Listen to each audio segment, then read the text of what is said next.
Next topic advance mathematics में हम पढ़ने वाले हैं सर्ट्स एंड इंडिसेस या घातांक और करनी, जो कि कैलकुलेशन में हमारी काफ़ी हेल्प करने वाला चैप्टर है। इसी में स्क्वायर एंड स्क्वायर रूट और क्यूब एंड क्यूब रूट को हम सीखेंगे।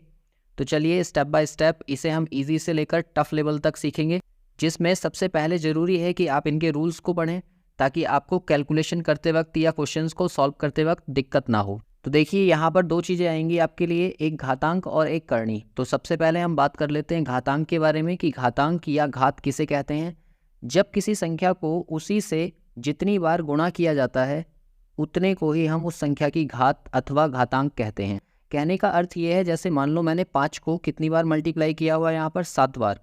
तो अगर 5 को मैं 7 बार मल्टीप्लाई कर रहा हूँ तो उसको मैं 5 की पावर 7 लिख सकता हूँ। यही जो 5 की पावर 7 लिखा जा रहा है, इसमें जो इसका पावर दिया हुआ है इसी को हम घात कहते हैं या एक्सपोनेंट कहते हैं या इसको इंडेक्स भी कहा जाता है।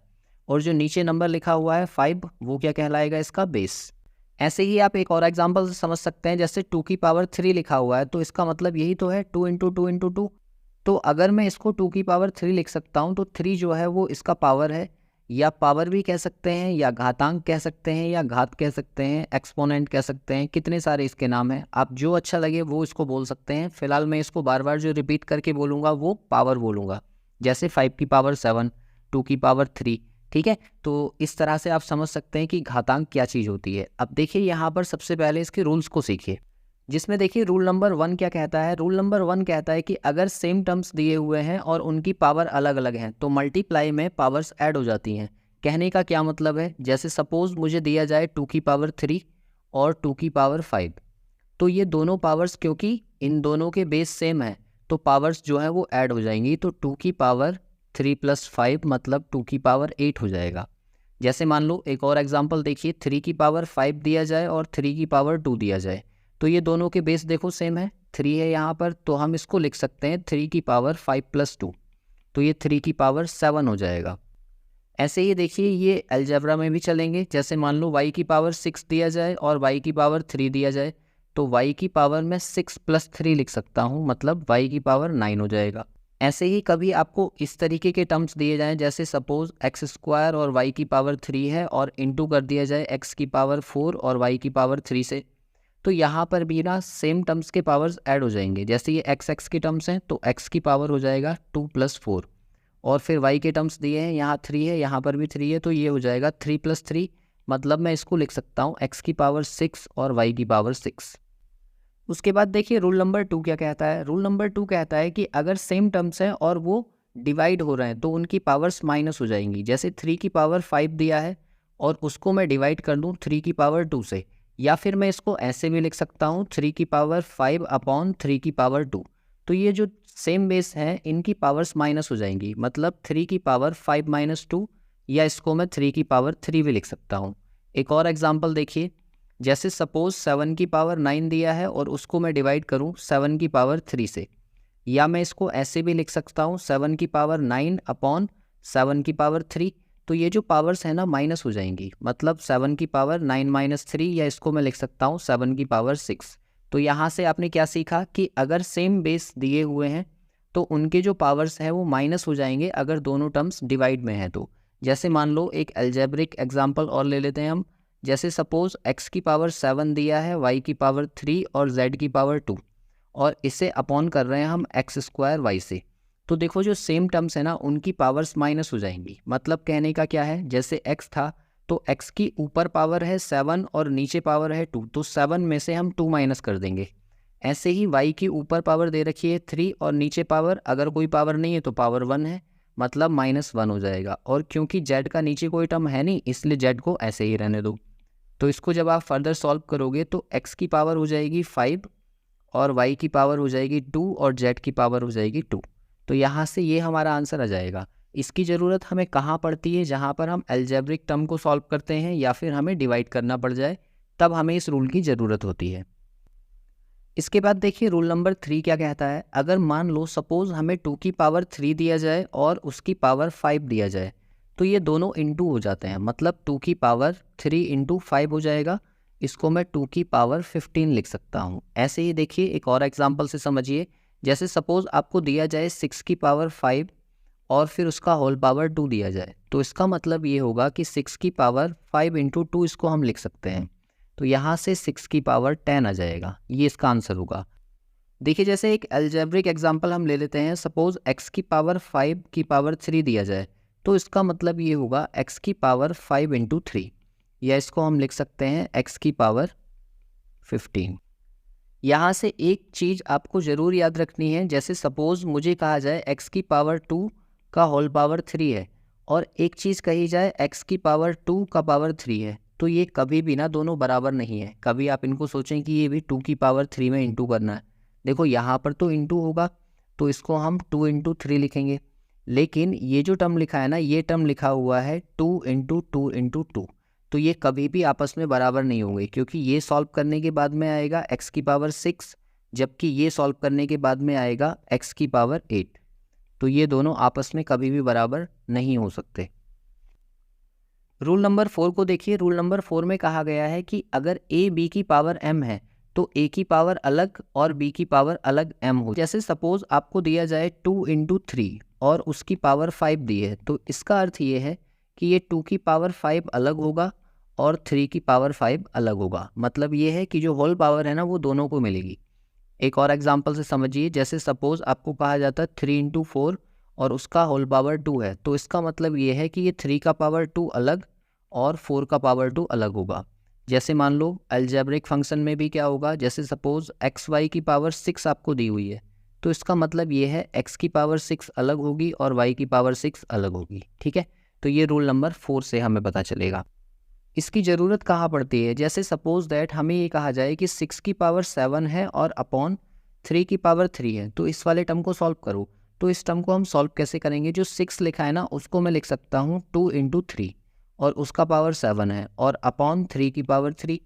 अब देखो ये जो 7 है ना ये इस 2 का भी है और इस 3 का भी है, तो इसका मतलब ये हो जाएगा 2 की पावर 7 इंटू 3 की पावर 7 और अपॉन में क्या है 3 की पावर 3।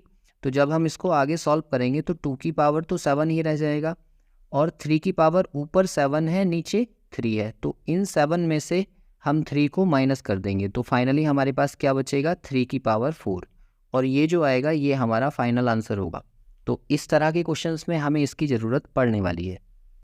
रूल नंबर 5 को देखिए। रूल नंबर 5 में क्या कहा गया है कि अगर किसी टर्म की पावर नेगेटिव दे रखी होती है तो उसको हम 1 के अपॉन में लिख सकते हैं। जैसे सपोज हमें दिया जाता है 3 की पावर -2, तो मैं इसको लिख सकता हूँ 1/3 का स्क्वायर, या फिर 1/3 इंटू 3, या फिर 1/9। ठीक है, ऐसे ही देखो सपोज मुझे 5 की पावर -3 दिया जाता तो मैं उसको लिख सकता हूँ 1/5 की पावर +3, और +3 में ये आगे सॉल्व हो जाएगा 5 इंटू 5 इंटू 5, तो यहाँ से हम इसको लिख सकते हैं 1/125। ठीक है, इसी तरीके से इसका उल्टा भी हम कर सकते हैं। जैसे सपोज हमें अपॉन में कोई वैल्यू दे रखी है 3 की पावर 2 माइनस में, तो मैं उसको ऊपर ले जा सकता हूँ तो वो प्लस में जाएगी। ठीक है, फिर इसको हम लिखेंगे 3 इंटू 3 मतलब 9 इसका आंसर आएगा। इसके बाद देखिए रूल नंबर 6 में क्या लिखा है। रूल नंबर 6 में कहा है कि अगर a अपॉन बी की पावर m है तो a की पावर अलग m होगी और b की पावर अलग m होगी। इसका क्या मतलब है, जैसे सपोज आपको 2/3 की पावर 5 दी जाए तो इसका अर्थ ये होगा कि 2 की पावर 5 अलग होगा ऊपर और 3 की पावर 5 अपॉन में अलग होगा। जैसे सपोज आपको कहा जाता है कि भाई x अपॉन वाई की पावर 6 है, तो इसका मीनिंग ये है कि x की पावर 6 ऊपर और y की पावर 6 नीचे, ये अलग अलग हो जाएंगे। मतलब जो ऊपर का टर्म है उसको भी पावर मिलेगी और जो नीचे का टर्म है उसको भी पावर मिलेगा। ये रूल नंबर 6 के अकॉर्डिंग होगा। इसके बाद देखिए रूल नंबर 7 में क्या कहा गया है। रूल नंबर 7 ये कहता है कि अगर किसी टर्म की पावर 0 है तो उसकी वैल्यू 1 होगी। जैसे सपोज 50 की पावर 0 लिखी है तो उसकी वैल्यू 1 है, 37 की पावर 0 है तो उसका वैल्यू 1 होगा, या सपोज 2014 की पावर 0 है तो उसका वैल्यू 1 होगा, x की पावर 0 है उसका वैल्यू 1 होगा, y की पावर 0 है उसका वैल्यू 1 होगा। देखो रूल नंबर 8 में क्या लिखा है। रूल नंबर 8 में लिखा है कि अगर a की power m equals to b हो तो a इक्वल्स टू b की पावर 1/m होगा। इसका क्या मतलब है, जैसे सपोज a स्क्वायर आपको दिया है और इक्वल्स टू b लिखा है, तो इसका मतलब होगा a इक्वल्स टू b की पावर 1/2। जैसे सपोज आपको कहा जाता है कि 3 का स्क्वायर है और इक्वल्स टू b है, तो इसका मतलब ये होता कि 3 इक्वल्स टू बी की पावर 1/2 होगा, या ऐसे ही समझो कि 5 की पावर अगर 3 दिया हुआ है और इक्वल्स टू x दिया है तो इसका मतलब होगा 5 इक्वल्स टू x की पावर 1/3। या इसको आप ऐसे भी याद रख सकते हो, जैसे आप सपोज √2 इक्वल्स टू x लिखते हो तो आप दोनों साइड क्या करते हो, स्क्वायर, और दोनों साइड स्क्वायर करने पर यहाँ का जो रूट होता है वो हट जाता है, 2 इक्वल्स टू x स्क्वायर हो जाता है। ये दरअसल कहाँ से हुआ, क्योंकि जो ये रूट लगा हुआ है ना, इसका मतलब होता है 2 की पावर 1/2 और इक्वल्स टू x था, तो अगर इधर का हाफ पावर होता है तो दूसरी साइड जब हम उसको भेजते हैं तो 2 इक्वल्स टू x स्क्वायर हो जाता है। इसी पर बेस्ड एक प्रॉब्लम मैं आपको बताता हूँ जो आप अक्सर गलत करते हो। जैसे सपोज आपको ये कहा जाए कि x स्क्वायर इक्वल्स टू 16 है, तो x की वैल्यू क्या होगी। ठीक है, एक ये क्वेश्चन है, और एक क्वेश्चन है सपोज x इक्वल्स टू आपके पास √16 है, तो फिर x की वैल्यू क्या होगी। ये दो अलग अलग क्वेश्चन है, हो सकता है आपको ये एक जैसे लग रहे हो, लेकिन ये दो अलग क्यों हैं, क्योंकि अगर यहाँ पर मैं इसे सॉल्व करूँ तो x इक्वल्स टू 4 मेरा आंसर आएगा, जो कि सही है। लेकिन अगर इसको मैं सॉल्व करूं तो आप कहेंगे कि x स्क्वायर इक्वल्स टू 16 है ना, तो x इक्वल्स टू यहाँ से भी तो 16 ही आएगा और x की वैल्यू 4 आ जाएगी। लेकिन ये गलत होगा। क्यों गलत होगा, क्योंकि ये जो हमने सॉल्व किया है ना, इसको सॉल्व करने का तरीका गलत हो गया। तो आखिरकार इसको हम सॉल्व कैसे करेंगे, देखिए ये जो x स्क्वायर इक्वल्स टू 16 है, इसको हम सॉल्व करेंगे कुछ इस तरह से कि इस 16 को माइनस करके दूसरी साइड ले जाओ, तो ये ऐसा दिखेगा। फिर ये हो जाएगा x स्क्वायर इक्वल्स टू 4 का स्क्वायर इक्वल्स टू 0। अब इसमें हम फॉर्मूला लगाएंगे कौन सा, a square minus b square का, जो कि होता है a plus b into a minus b. मतलब इन दोनों वैल्यूज़ को एक बार प्लस करेंगे और एक बार माइनस करेंगे, तो यहाँ से ये हो जाएगा x प्लस 4 और x माइनस 4 इक्वल्स टू 0। अब पहले इस वाले टर्म को 0 करो, तो x प्लस 4 इक्वल्स टू 0 होगा, तो x की वैल्यू आएगी माइनस के 4। और फिर दूसरे टर्म को 0 करेंगे तो यहाँ से x इक्वल्स टू आएगा 4। तो इस वाली प्रॉब्लम का जो सॉल्यूशन होता है वो होता है x equals two plus minus 4। ऐसा इसलिए हुआ क्योंकि ये जो इक्वेशन आपको दी हुई थी ना, ये एक क्वाड्रेटिक इक्वेशन है, द्विघात समीकरण, और द्विघात समीकरण के हमेशा दो वैल्यूज आते हैं। हमने घातांक से रिलेटेड सारे रूल्स पढ़ लिए हैं, अब उन पर बेस्ड कुछ क्वेश्चंस हम करेंगे यहाँ पर, जिसमें क्वेश्चन नंबर फर्स्ट को देखो। यहाँ दिया हुआ है 3 की पावर x प्लस 8 और इक्वल है एक इसके 27 की पावर 2x प्लस 1 के। तो देखो इन दोनों को जब भी आपको बराबर करना हो ना, तो उसके लिए आपको बेस बराबर करने पड़ेंगे, और बेस बराबर करने के लिए इसको मैं लिख सकता हूँ, ये वाला टर्म तो ऐसे ही रहने दो, और 27 को हम लिख सकते हैं 3 का क्यूब, और ऊपर दे रखा है हमें 2x प्लस 1। आगे इसको हम सॉल्व करेंगे तो ये हो जाएगा 3 की पावर x प्लस 8, और ये हो जाएगा 3 की पावर, इस वाले 3 के अंदर इंटू कर लो, तो 3 2 जा 6 हो जाएंगे यहाँ से, और प्लस 3 की 1 से इंटू करेंगे तो 3 आ जाएगा। अब देखो दोनों के बेस बराबर हो गए, और जैसे ही बेस बराबर हो जाए तो हम दोनों को कंपेयर कर सकते हैं।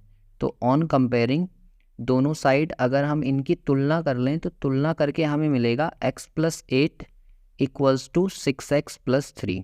अब देखो यहाँ पर 6x दिया हुआ है, इस वाले x को उधर भेज दो तो ये माइनस में चला जाएगा, और यहाँ 8 पहले से था, इस 3 को इधर ले आएंगे तो माइनस का 3 हो जाएगा। यहाँ से आएगा 5 इक्वल्स टू 5x, 5 से 5 कैंसिल आउट हो जाएगा, तो x की जो वैल्यू आपकी आ जाएगी वो कितनी हो जाएगी, 1, जो कि ऑप्शन डी में दी हुई है। इसलिए इस क्वेश्चन का जो सही आंसर होगा वो डी हो जाएगा। क्वेश्चन नंबर 2 को देखिए, इसमें हमें दिए हुए हैं दो टर्म, एक दिया है 16 की पावर 0.16 और दूसरा दिया है 2 की पावर 0.36। हमने अभी एक रूल पढ़ा था कि अगर बेस सेम होते हैं तो उनकी पावर्स मल्टीप्लाई में ऐड हो जाती हैं, तो दोनों के बेस सेम बना लो। यहाँ पर लिखा हुआ है 16, तो 16 को मैं लिख सकता हूँ 2 की पावर 4, और उसका होल पावर दिया हुआ है 0.16, ऐसे ही इनटू, ये तो ऑलरेडी 2 की पावर 0.36 लिखा है तो इसको ऐसे ही रहने दो, इक्वल्स टू, अब देखो इसकी 4 की इंटू हो जाएगी 0.16 से, तो ये बन जाएगा 2 की पावर 0.64, और इंटू ये हो जाएगा 2 की पावर 0.36।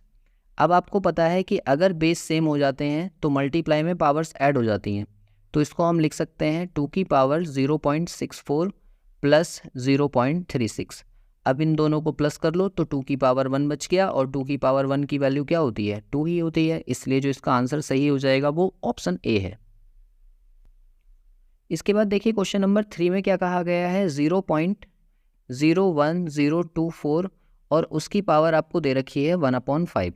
इसको सॉल्व करने के लिए आप ये जानते हो कि अगर मैं इसको अपॉन करूं तो अपॉन करके ये डेसिमल हटाने पर इसके आगे 5 डिजिट हैं, तो 1 के आगे कितने ज़ीरो लग जाएंगे, 5 ज़ीरो। या फिर मैं इसको ऐसे लिख सकता हूँ 1024 अपॉन 1 के आगे 5 ज़ीरो और उसका होल पावर कितना है 1/5। अब आपको करना ये होगा, ये जो 5 है ना, इसके कटने के लिए ये जो अंदर टर्म्स लिखे हुए हैं ये पावर 5 में हमें बनाने पड़ेंगे। तो उसके लिए देखो यहाँ से एक टर्म दिया हुआ है हमें 1024, तो 1024 के ना आप फैक्टर कर लो, तो फैक्टर कर लो, या फिर आप सीधे सीधे ये जान सकते हो कि ये 2 की पावर 10 है। मैं आपको करके बताता हूँ कैसे।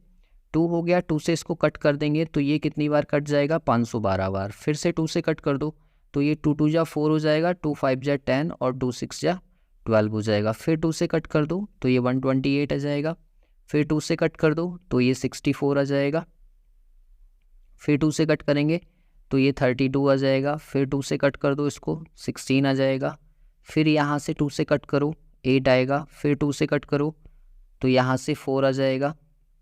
फिर आगे 2 से कट करो तो 2 आएगा, और फिर 2 से कट करेंगे तो 1 आ जाएगा। जैसे ही 1 आ जाए ये सारे के सारे 2 काउंट कर लो, 1 2 3 4 5 6 7 8 9 और 1 10।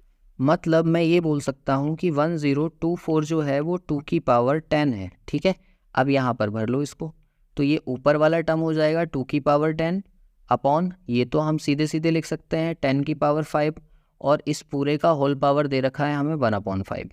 ठीक है, रूल हमने अभी पढ़ा था कि जो पावर होती है वो दोनों को मिलती है, तो 2 की पावर 10 इसको भी 1/5 मिलेगा, और अपॉन में 10 की पावर 5 जो दिया है उसको भी 1/5 मिलेगा। तो ये दोनों कट हो जाएंगे, देखो 5 से ये कट जाएगा 2 बार, और ये 5 से 5 कैंसिल आउट हो जाएगा। तो ऊपर बचेगा 2 की पावर 2 और अपॉन में बचेगा 10। 2 की पावर 2 होता है 4 और अपॉन में बचा 10 से इसको डिवाइड करेंगे तो ये कितना आ जाएगा 0.4, जो कि हमें ऑप्शन सी में दिया हुआ है, और सी ही इसका करेक्ट आंसर होगा। देखिए क्वेश्चन नंबर 4 में क्या कहा गया है, 2 की पावर 50, 3 की पावर 40, 4 की पावर 30 और 5 की 20, इसमें से सबसे बड़ी संख्या कौन सी है। ठीक है, यहाँ से ना आपके 3 तरीके के क्वेश्चन पूछे जाते हैं। या तो आपको ये 4-5 नंबर्स देकर उनमें से वो कहेगा कि बताइए कौन सा सबसे बड़ा है या कौन सा सबसे छोटा है। ठीक है, या फिर दूसरा क्वेश्चन आता है असेंडिंग ऑर्डर में अरेंज कीजिए, मतलब आरोही क्रम में लिखिए। या फिर क्वेश्चन आता है डिसेंडिंग ऑर्डर में लिखिए या अवरोही क्रम में इनको व्यवस्थित कीजिए। तो ये सभी तरीके के क्वेश्चंस किस तरीके से किए जाते हैं, आपको इनके जो पावर्स हैं ना उनको बराबर बनाना पड़ेगा। और वो बराबर कैसे बनेंगे, देखो यहाँ पर ना हमें कुछ नंबर्स दिए हैं। एक दिया है 2 की पावर 50, दूसरा दिया है 3 की पावर 40, तीसरा है 4 की पावर 30 और चौथा है 5 की पावर 20। आपको क्या करना होगा, इनके जो पावर्स दिए हुए हैं 50 दिया है, 40 दिया है, 30 दिया है और 20 दिया है, इन चारों का HCF लेना होगा। ठीक है, अब आप HCF कैसे लेंगे, उसके लिए देखो मैंने एक वीडियो बना रखी है कि HCF किस तरीके से हम फास्ट निकाल सकते हैं। आपको क्या करना है, नंबर्स का डिफरेंस ले लो। यहाँ से 10 आ रहा है डिफरेंस, 10 का मतलब इस वाले 10 से इन सारे नंबर्स को कट करके देखो, अगर ये कट जाते हैं तो 10 ही मेरा HCF हो जाएगा। ठीक, और जैसे ही मुझे HCF मिल जाए इनकी सबकी पावर्स को ना 10 के मल्टीपल में ब्रेक कर दो। 10 के मल्टीपल में कैसे, जैसे ये 2 दिया है ना तो मैं इसको लिख सकता हूँ 5 × 10। ऐसे ही 3 दिया हुआ है तो उसको मैं लिख सकता हूँ 4 × 10। ऐसे ही 4 दिया है इसको मैं लिख सकता हूँ 3 × 10। और ऐसे ही 5 दिया है इसको मैं लिख सकता हूँ 2 × 10। मतलब जो इनकी पावर्स थी ना उनको मैंने 10 के साथ इंटू में करके लिखा HCF निकाल के। अब देखो इसको आगे कैसे सॉल्व करेंगे, ये जो 5 है ना इसको ब्रैकेट में कर लो, 2 की पावर 5 और उसका होल पावर कर दो 10। ऐसे ही 3 की पावर 4 और उसका होल पावर कर दो 10। ऐसे ही 4 की पावर 3 और उसका होल पावर 10 और 5 की पावर 2 और उसका होल पावर 10। इसके बाद जब हम इसको सॉल्व करेंगे तो देखो 2 की पावर 5 जो होता है वो 32 होता है, मतलब ये 32 की पावर 10 हो जाएगा। ऐसे ही 3 की पावर 4 जो होगा वो 81 होगा, 81 की पावर 10। 4 की पावर 3 64 हो जाएगा, 64 की पावर 10। और 5 का पावर 2 मतलब 25, और 25 का पावर 10 हो जाएगा। अब देखो यहाँ से ना मैंने चारों टर्म्स की पावर सेम कर ली, और अगर पावर सेम है तो जो नीचे बेस दिए हुए हैं, बड़े बेस की जो वैल्यू होगी वो बड़ा देगा और जो छोटे बेस की वैल्यू होगी वो छोटा देगा। तो यहाँ से हम ये बोल सकते हैं कि इनमें सबसे बड़ा कौन सा होगा। सबसे बड़ा निकालने के लिए इन सारे नंबर्स में से सबसे बड़ा है 81, और ये किससे आया था, तीसरे वाले टर्म से, तो इसका मतलब 3 की पावर 40।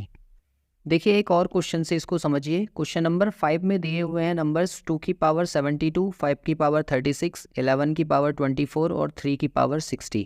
इनमें बताना है सबसे बड़ी संख्या कौन सी है। तो देखो यहाँ से इन नंबर्स को अगर मैं लिख लूँ, 2 की पावर 72 था और 5 की पावर 36 है, 11 की पावर 24 है और 3 की पावर 60 है।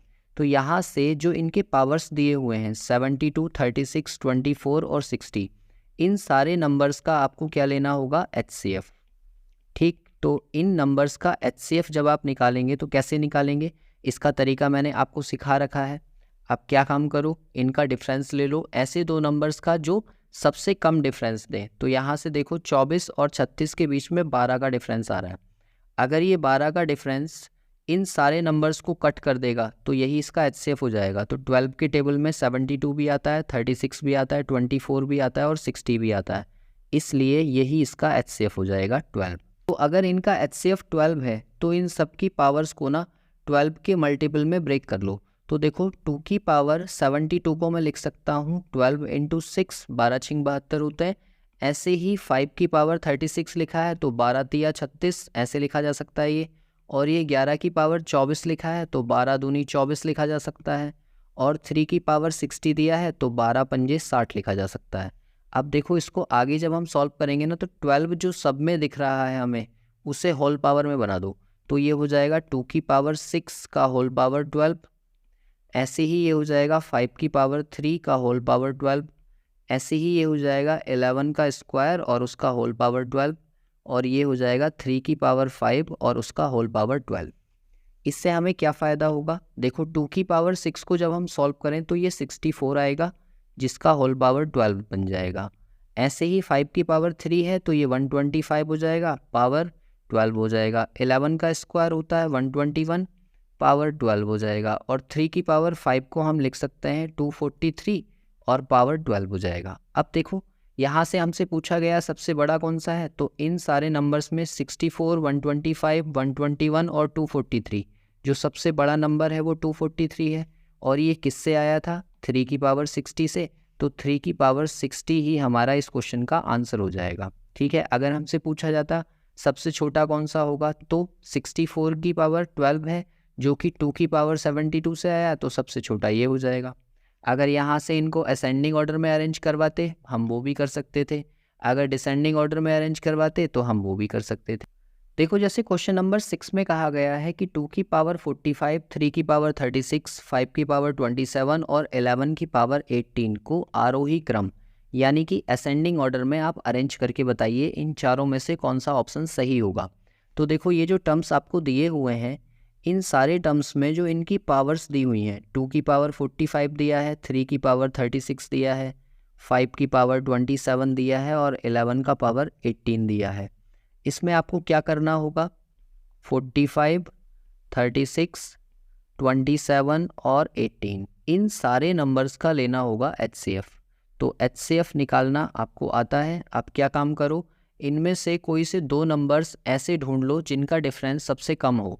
तो मुझे यहाँ पर 36 और 27 दिख रहे हैं और उनका डिफरेंस 9 आएगा। अब इस 9 से देखो बाकी के सारे नंबर्स कट रहे हैं क्या, तो आप देख पा रहे हो कि 45 भी कट जाएगा, 36 भी कट जाएगा, 27 भी और 18 भी। तो मेरे इन सारे नंबर्स का जो HCF आ जाएगा वो 9 आ जाएगा। और क्योंकि HCF 9 आ गया इसलिए इन सब की जो पावर्स दी हुई हैं उन्हें 9 के मल्टीपल में ब्रेक कर लो। तो कैसे बनेगा ये, देखो 2 की पावर 45 दिया है तो उसको मैं लिख सकता हूँ 9 पंजे 45। ऐसे ही 3 की पावर 36 दिया है तो उसको मैं लिख सकता हूँ 9 चौक 36। ऐसे ही 5 की पावर 27 दिया है तो 9 3 जा 27 होते हैं। और 11 की पावर 18 दिया है तो 9 2 जा 18 होते हैं।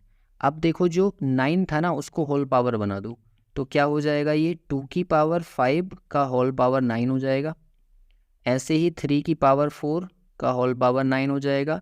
ऐसे ही 5 की पावर 3 का होल पावर 9 हो जाएगा। और ऐसे ही 11 का पावर 2 और उसका होल पावर 9 हो जाएगा। अब इसे जब हम आगे सॉल्व करेंगे तो 2 की पावर 5 जो होता है वो 32 होता है और 32 की पावर 9 हो गया। ऐसे ही 3 की पावर 4 को सॉल्व करूं तो ये 81 हो जाएगा, तो 81 की पावर 9 हो जाएगा। ऐसे ही अगले को सॉल्व करें तो 5 की पावर 3 125 हो जाएगा जो पावर 9 में आएगा। और 11 का स्क्वायर होता है 121 और पावर 9। ठीक, अब यहाँ से आप देखो सबसे छोटा नंबर कौन सा है, क्योंकि हमें कौन से क्रम में आज इसको अरेंज करना है, आरोही क्रम में। तो पहले सबसे छोटा, फिर उससे बड़ा, फिर उससे बड़ा, इस तरह से करेंगे। तो इन सब में मुझे 32 सबसे छोटा दिख रहा है। और 32 किसकी वजह से आया था, 2 की पावर 45 से। तो इस तरीके के हमारे पास दो ऑप्शन है, 2 की पावर 45, 2 की पावर 45। इसका मतलब डी और बी तो नहीं होंगे। फिर उसके बाद में ये पहले नंबर पर आ गया हमारा। फिर इसके बाद 32 से ठीक बड़ा नंबर होता है 81। तो 81 किससे आया, 3 की पावर 36 से। तो 3 की पावर 36 यहाँ पर भी है और यहाँ पर भी है। इसके बाद ये दूसरे नंबर पर आ गया। फिर आता है हमारा 121, ये तीसरे नंबर पर आएगा। तो तीसरे नंबर पर 11 की पावर 18 से आया। 11 की पावर 18 ऑप्शन सी में दी है। यहाँ पर 5 की पावर 27 है, इसलिए ए ऑप्शन भी एलिमिनेट और सी ऑप्शन जो होगा वो हमारा इस क्वेश्चन का करेक्ट हो जाएगा।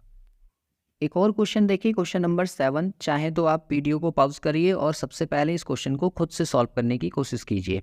फिलहाल मैं आपको करके दिखाता हूँ कैसे होगा ये। यहाँ पर दिया हुआ है 2 की पावर 60 और 3 की पावर 48, ऐसे ही 4 की पावर 36 और 5 की पावर 24। तो ये जो ऊपर की वैल्यूज़ दे रखी है ना, एक 60 है, दूसरा 48 है, तीसरा 36 है और चौथा 24 है। इन सारे नंबर्स का सबसे पहले मुझे लेना होगा HCF। तो HCF निकालने के लिए मैंने आपको बताया था दो नंबर्स ऐसे ले लो जिनके बीच में सबसे कम डिफरेंस हो।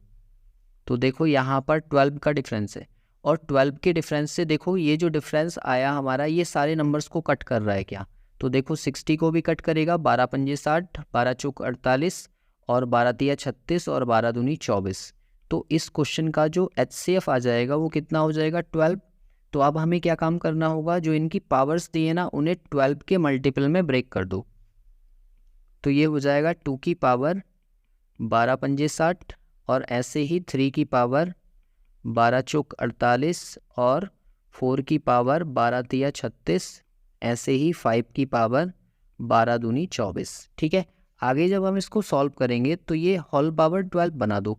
2 की पावर 5 का होल पावर 12 हो जाएगा। ऐसे ही 3 की पावर 4 का होल पावर 12 आ जाएगा। ऐसे ही 4 की पावर 3 और उसका होल पावर 12 और 5 की पावर 2 और उसका होल पावर 12। ठीक है, आगे इसको सॉल्व कर दो। 2 की पावर 5 32 हो जाएगा, उसकी पावर 12 हो जाएगी। ऐसे ही 3 की पावर 4 81 हो जाएगा, उसकी पावर 12 हो जाएगी। 4 की पावर 3 64 हो जाएगा, पावर 12 और 5 का पावर 2 मतलब 25 और ये 12 हो जाएगा। क्योंकि यहाँ पर सबका पावर जो है वो 12 हो गया, इसलिए जो सबसे बड़ी संख्या है वो कौन सी होगी इसमें, देखो 81 मुझे सबसे बड़ा दिख रहा है। तो सबसे बड़ा ये 81 किससे आया है, 3 की पावर 48 से। तो 3 की पावर 48 बी ऑप्शन में दिया है, जो कि इस क्वेश्चन का सही आंसर हो जाएगा। इसी के जैसा एक और क्वेश्चन है, क्वेश्चन नंबर 8। देखो इस क्वेश्चन को कैसे सॉल्व करेंगे। पहले जो वैल्यूज़ दी हुई हैं आपको 400 दिया है, 300 दिया है, 250 दिया है और 200 दिया है, जो इनके एक्सपोनेंट में लिखी हैं, एक 2 के, एक 3 के और एक 5 के और एक 6 के। तो आपको क्या करना होगा, इन सारे नंबर्स का जो एक्सपोनेंट वाली हैं आपको HCF निकालना होगा। तो HCF निकालने के लिए देखो ये दोनों के बीच में 50 का अंतर आ रहा है और 50 से 400 भी कट जाएगा, 300 भी कट जाएगा, 250 भी कट जाएगा और 200 भी। तो जो HCF की वैल्यू आ गई वो मेरी 50 आ गई। अगर HCF की वैल्यू 50 आ गई तो सारे जो नंबर्स दिए हैं ना इनकी पावर को 50 में ब्रेक कर लो। तो कैसे सॉल्व करेंगे हम, ये हो जाएगा 2 की पावर 8 इंटू 50। ऐसे ही 3 की पावर हो जाएगा ये 6 इंटू 50। तीसरा वाला नंबर 5 की पावर 5 इंटू 50 लिख लेंगे और चौथे नंबर को 6 की पावर 4 इंटू 50 लिख लेंगे। ठीक है, इन सब के मल्टीप्लाई जो हैं वो एक्सपोनेंट के पावर आने चाहिए। फिर हम इसका होल पावर बना लेंगे, तो 2 की पावर 8 का होल पावर 50 हो जाएगा, 3 की पावर 6 का होल पावर 50 हो जाएगा, 5 की पावर 5 का होल पावर 50 हो जाएगा और 6 की पावर 4 का पावर 50 हो जाएगा। आगे हमें इसे सॉल्व करना ही पड़ेगा। 2 की पावर 8 जो होता है वो 256 हो जाएगा, तो पावर 50। ऐसे ही 3 की पावर 6 जो है वो 729 होता है, तो ये पावर 50 हो जाएगा। 5 की पावर 5 हो जाएगा आपका 3125 की पावर 50 और एक हो जाएगा आपका 1296 का पावर 50। ठीक है, हमसे पूछा है सबसे बड़ा कौन सा है, तो इन सारे नंबर्स में आपको सबसे बड़ा कौन सा दिख रहा है? 3125, और 3125 किससे आया? 5 की पावर 250 से, जो कि सी ऑप्शन में दिया हुआ है और यही इस क्वेश्चन का सही आंसर होगा। इसके बाद देखिए क्वेश्चन नंबर 9 में क्या कहा गया है कि -2 की पावर -2 और फिर उसका होल पावर दे रखा है -2। तो देखो इसमें कौन सा रूल लगा, मैंने आपको सिखाया था कि अगर a की पावर b और उसका होल पावर c दिया हुआ है तो इसका मतलब होता है a की पावर b इंटू सी। बस इनकी पावर्स को इंटू कर दो, तो -2 की पावर कितना हो जाएगा? -2 इंटू -2, मतलब -2 की पावर प्लस के 4, और इसको सॉल्व करोगे तो 16 इसका आंसर आ जाएगा, जो कि ऑप्शन ए में दिया हुआ है, इसलिए ए ऑप्शन इसका करेक्ट हो जाएगा। इसके बाद देखिए क्वेश्चन नंबर 10 में क्या कहा गया है। एक टर्म दिया हुआ है आपको x की पावर a और एक दिया है x की पावर b अपॉन में है और उसकी पावर दे रखा है a प्लस बी। तो देखो इस क्वेश्चन के लिए जो मैंने आपको रूल नंबर 1 और रूल नंबर 2 सिखाया था, वहाँ पर क्या कहा था कि सेम टर्म्स की अगर मल्टीप्लाई हो रही है तो पावर्स ऐड हो जाएंगी और अगर डिवाइड हो रही है तो पावर्स माइनस हो जाएंगी। तो बस आपको वही लगाना है यहाँ पर।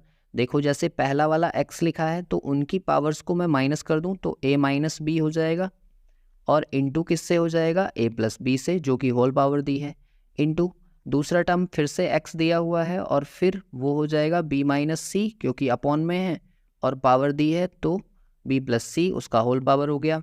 ऐसे ही तीसरा भी x दिया है, ये हो जाएगा c माइनस ए और होल पावर दिया हुआ है c प्लस ए, तो ये हो गया। अब आपको एक फॉर्मूला पता है कि a plus b into a minus b जो होता है वो a square minus b square होता है। तो इस प्रॉपर्टी को आप यूज़ करके क्यों ना इनको फॉर्मूले में कन्वर्ट कर दो, तो ये हो जाएगा a square minus b square x की पावर में और इंटू दूसरे x में हो जाएगा b square minus c square और तीसरे x में हो जाएगा c square minus a square. अब देखो यहाँ पर दूसरी प्रॉपर्टी क्या होती है कि अगर x बेस सेम दिए हुए हैं तो उनकी पावर्स ऐड हो जाती हैं, तो यहाँ पर ऐड कर दो। x की पावर हो जाएगा a square minus b square plus b square minus c square plus c square minus a square. अब देखो ये टर्म्स ना आपस में कट जाएंगे, बी स्क्वायर से बी स्क्वायर कट जाएगा, सी स्क्वायर से सी स्क्वायर और ए स्क्वायर से ए स्क्वायर, सारे टर्म्स कट गए तो फाइनली क्या बचा? x की पावर 0 और x की पावर 0 क्या होता है? 1। यही इसका आंसर है, जो कि बी ऑप्शन में दिया हुआ है। देखिए क्वेश्चन नंबर 11 में क्या कहा गया है। ये एक टर्म दिया हुआ है और इस टर्म को सॉल्व करने के बाद आपको m की वैल्यू निकालनी है। तो आप ये जानते हो कि जो सेम टर्म्स हैं अगर उनके बेस सेम है तो पावर्स ऐड हो जाती हैं। तो यहाँ से मैं सीधे सीधे लिख दूँ -3 की पावर m प्लस 1 और प्लस 5 और इक्वल्स टू में इधर दिया हुआ है -3 का पावर 7। अब देखो इसको मैं कैसे सॉल्व करूँगा आगे, ये प्लस हो जाएंगे तो m प्लस 6 हो जाएगा और यहाँ पर -3 की पावर 7 ही रहेगा, क्योंकि इन दोनों के बेस सेम है इसलिए इनके पावर्स भी बराबर हो जाएंगे। तो आप क्या करो, ऑन कंपेयरिंग दोनों साइड तुलना करोगे तो क्या मिलेगा? m प्लस 6 इक्वल्स टू 7 और m इक्वल्स टू 7 माइनस 6 मतलब m इक्वल्स टू 1, जो कि इस क्वेश्चन का सही आंसर है। बी ऑप्शन इसका करेक्ट हो जाएगा। देखिए क्वेश्चन नंबर 12 में क्या कहा गया है। ये एक एक्सप्रेशन दिया हुआ है, इसको आपको सॉल्व करना है। तो देखो कैसे सॉल्व होगा। 3 की पावर 0 है और प्लस 4 की पावर -1 है, तो उसको मैं 1/4 लिख सकता हूँ और इंटू ये 2 की पावर 2 है तो इसको 4 लिखा जा सकता है। आप ये जानते हो किसी टर्म की पावर 0 होती है तो उसकी वैल्यू 1 होती है, तो 1/1/4 और इंटू 4। बोर्ड मास का रूल यहाँ पर अप्लाई हो जाएगा, इसको सॉल्व कर लो। 4 बन जा 4 और प्लस 1 मतलब 5/4 और इंटू 4। इस 4 से ये 4 कैंसिल आउट हो जाएगा और फाइनली आपका आंसर क्या आ जाएगा 5, जो कि ऑप्शन डी में दिया हुआ है वही इसका करेक्ट आंसर है। क्वेश्चन नंबर 13 में एक एक्सप्रेशन हमें दिया हुआ है, इसको हमें सॉल्व करना है। तो हम इसको कैसे सॉल्व करेंगे? देखो, मैंने आपको एक रूल सिखाया था कि जो ऊपर नेगेटिव पावर्स लिखी हुई हैं उनको आप नीचे ले जाओ तो वो पॉजिटिव हो जाएंगी, और जो नीचे नेगेटिव लिखी हुई हैं उनको ऊपर ले जाओ तो वो पॉजिटिव हो जाएंगी। तो मैं इसको किस तरह से लिख सकता हूँ? सबसे पहले मैं नीचे वाले टर्म्स को ऊपर ले जाऊँगा तो वो उनकी जो पावर्स है ना वो प्लस हो जाएंगी, और ऊपर जो बिना नेगेटिव पावर के है उसको ऐसे ही रहने दो, ठीक है। और ऊपर जो नेगेटिव पावर वाले हैं उन टर्म्स को नीचे ले आओ तो वो पॉजिटिव हो जाएंगे। इसके बाद इसको और आसान बनाने के लिए इन सारे नंबर्स को प्राइम फैक्टर्स में कन्वर्ट कर दो। जैसे मान लो पहला लिखा था 5 की पावर 7, वो ऑलरेडी प्राइम है। 6 को मैं लिख सकता हूँ 2 इंटू 3, और उसकी पावर कितनी है 5, इंटू 125 को लिखा जा सकता है 5 की पावर 3 अपॉन 3 को ऐसे ही रहने दो, 3 की पावर 5 रहेगा। और 10 को मैं लिख सकता हूँ 2 इंटू 5 की पावर 5। अब ये जो ऊपर लिखे हुए 5 है ना, ये अंदर डिस्ट्रीब्यूट हो जाएंगे, तो 5 की पावर 7 इंटू 2 की पावर 5 इंटू 3 की पावर 5 और इंटू 5 की पावर 3, और अपॉन का जो टर्म था उसमें भी इसको डिस्ट्रीब्यूट कर दो, 2 की पावर 5 इंटू 5 की पावर 5। अब अगर आप यहाँ से देख पा रहे हैं तो देखो 2 की पावर 5 से 2 की पावर 5 कैंसिल आउट हो जाएगा, और 3 की पावर 5 से 3 की पावर 5 कैंसिल आउट हो जाएगा। अब ये जो टर्म्स बाकी के बचे हुए हैं, आपको पता है कि अगर एक जैसे टर्म्स होते हैं तो उनकी पावर ऐड हो जाती है, तो 5 की पावर 7 + 3 हो गया, और अपॉन में जो टर्म होता है उसकी पावर माइनस हो जाती है, तो इसको माइनस कर दो। 5 की पावर कितनी हो जाएगी 10 - 5, या 5 की पावर 5। इसको आगे हम सॉल्व करेंगे तो इसका मतलब है कि 5 की हम 5 बार मल्टीप्लाई कर रहे हैं, और 5 की मल्टीप्लाई आप 5 बार करते हैं तो वैल्यू कितनी आती है 3125। यही इसका आंसर होगा जो कि ऑप्शन बी में दिया हुआ है। इसके बाद देखिए क्वेश्चन नंबर 14 में क्या कहा गया है कि यदि ये जो एक्सप्रेशन है और दूसरा एक्सप्रेशन ये है, इन दोनों को सॉल्व करके आपको बताना है x की वैल्यू कितनी होगी। तो इस क्वेश्चन को आप कैसे सॉल्व करोगे? देखो, अगर मैं पहले वाले को सॉल्व करूं तो यहाँ से मुझे क्या मिलेगा, 3 की पावर दिया है x + y और इक्वल्स टू 81। तो क्या 81 को मैं 3 की पावर 4 लिख सकता हूँ? बिल्कुल, मैंने अभी सिखाया था कैसे। फिर इन दोनों को कंपेयर कर लो, तो कंपेयर करके क्योंकि इनके बेस बराबर हैं इसलिए इनकी पावर्स बराबर हो जाएंगी, तो यहाँ से आपको मिल जाएगा x + y = 4। ऐसे ही दूसरे वाले टर्म को देखो, अभी हमने 84 को लिखा था 3 की पावर 4, और ऊपर दिया हुआ है x - y = 3। क्योंकि 3 अकेला है इसलिए उसकी पावर 1 होगी। अब देखो, इसको आगे और सॉल्व किया जा सकता है, 4 की अंदर इंटू कर लो तो ये इस तरह से हो जाएगा, और 3 की पावर 1। क्योंकि दोनों के बेस सेम हैं इसलिए पावर्स कंपेयर हो जाएंगी, इसलिए हमें यहाँ से दूसरी इक्वेशन मिल जाएगी 4x - 4y = 1। ये आ गई इक्वेशन नंबर 2। अब इक्वेशन नंबर फर्स्ट और इक्वेशन नंबर 2 को आप एलिमिनेशन मेथड यानी कि विलोपन विधि से अगर सॉल्व करना चाहो तो इक्वेशन को सॉल्व करने के लिए आपको किसी एक को बराबर करना होगा, या तो x को या y को। और x को बराबर करने के लिए मैंने इक्वेशन नंबर 1 को 4 से इंटू कर दिया, तो यहाँ से मुझे क्या मिलेगा 4x + 4y = 16। ये पहली इक्वेशन से मिल गया, और दूसरी इक्वेशन हमारे पास पहले से है 4x - 4y = 1। इन दोनों इक्वेशन को आप ऐड कर दो। जैसे ही दोनों को ऐड करोगे तो y वाले टर्म्स कट जाएंगे और x वाले प्लस हो जाएंगे, तो ये हो जाएगा 8x = 16 में 1 प्लस हो जाएगा तो 17 हो जाएगा, और यहाँ से x की वैल्यू आप निकाल लेंगे 17/8। यही हमसे पूछी थी जो कि ऑप्शन नंबर डी में हमें दी हुई है। इसके बाद एक और क्वेश्चन देखिए 15 में भी एक एक्सप्रेशन आपको दिया हुआ है और उसको सॉल्व करके आंसर आपको निकालना है। यहाँ पर जो वैल्यू दी हुई है वो दी है 243। तो 243 जो होता है वो होता है 3 की पावर 5। अगर आप इसको निकालना चाहें तो 243 के आप फैक्टर्स कर लीजिए। ये 3 से कट जाएगा 81 बार, फिर 3 से कट जाएगा ये 27 बार, और फिर 3 से कटेगा ये 9 बार, फिर 3 से कट जाएगा 3 टाइम्स, और फिर 3 से कट जाएगा 1। तो यहाँ से कितना आ गया 1 2 3 4 5, मतलब 243 जो होता है वो 3 की पावर 5 होता है। इसलिए मैंने 243 की जगह पर 3 की पावर 5 लिख लिया और उसकी पावर कितनी थी n/5, उसको ऐसे ही रहने दो, इनटू यहाँ पर लिखा है 3 की पावर 2n+1 अपॉन नीचे वाले टर्म में मैं लिख सकता हूँ 3 का स्क्वायर 9 को और होल पावर n है इंटू 3 की पावर n-1। इसको जब हम आगे सॉल्व करेंगे तो आप देखोगे कि इस 5 से ये 5 कैंसिल आउट हो जाएगा, तो ये बचेगा 3 की पावर n इंटू 3 की पावर 2n+1 अपॉन इसे हम सॉल्व कर देंगे तो ये 3 की पावर 2n बन जाएगा और इंटू 3 की पावर n-1 बन जाएगा। ठीक है, अब देखो यहाँ से जो सेम टर्म्स होते हैं इनटू में होते हैं तो उनकी पावर्स ऐड हो जाती हैं और डिवाइड में होते हैं तो उनकी पावर्स माइनस हो जाती हैं। तो यहाँ से इसे आगे सॉल्व कर दो, 3 की पावर n, क्योंकि ये दोनों इनटू में हैं इसलिए इनकी पावर्स ऐड हो जाएंगी, तो 2n+1 यहाँ पर ऐड हो गया और जो अपॉन वाला टर्म था उसकी पावर माइनस हो जाएंगी दोनों की ही, तो यहाँ से आ जाएगा n और ये +1।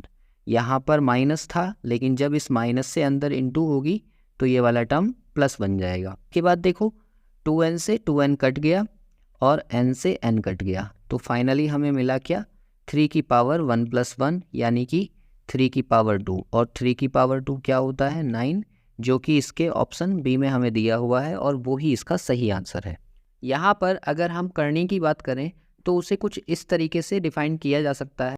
यदि x एक धन परिमेय संख्या है जिसे किसी परिमेय संख्या के n वें घात के रूप में प्रकट नहीं कर सकते, तब अपरिमेय संख्या nth रूट ऑफ x में x के धनात्मक n वें मूल को करनी कहा जाता है।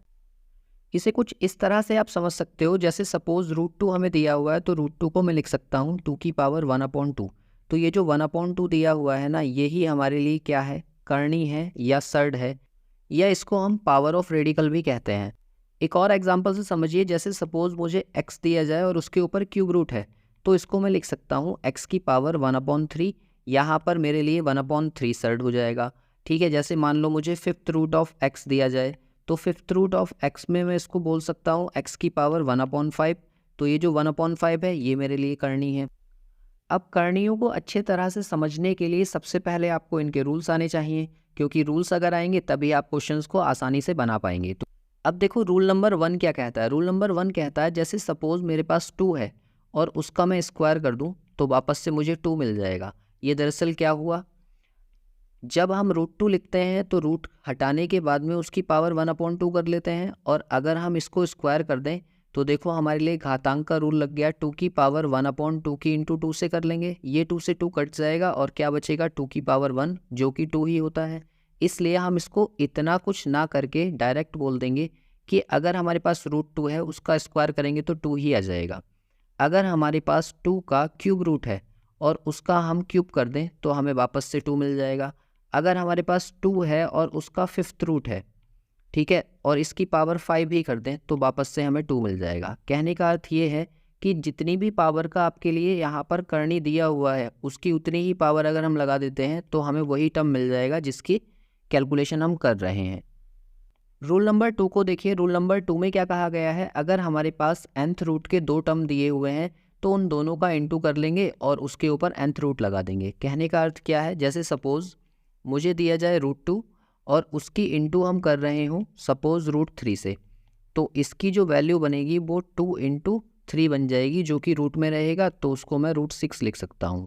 ऐसे ही देखो सपोज √5 दिया जाए और इंटू किया जाए √3 से, तो इसका मतलब ये है कि रूट लगा देंगे और 5 × 3 अंदर लिख देंगे। इसको हम सॉल्व करेंगे तो ये √15 हो जाएगा। यहीं से बनता है वो टर्म जब आप कहते हैं कि सेम टर्म्स अगर रूट में दिए हुए हैं और उनका इंटू होता है तो रूट हट जाता है। तो रूट कैसे हटता है, दरअसल ये हुआ क्या, यहाँ पर 2 × 2 किया मैंने रूट के साथ और फिर ये आएगा √4 और √4 कितना होता है 2, इसलिए यहाँ पर रूट से रूट की मल्टीप्लाई होकर वो हट जाता है।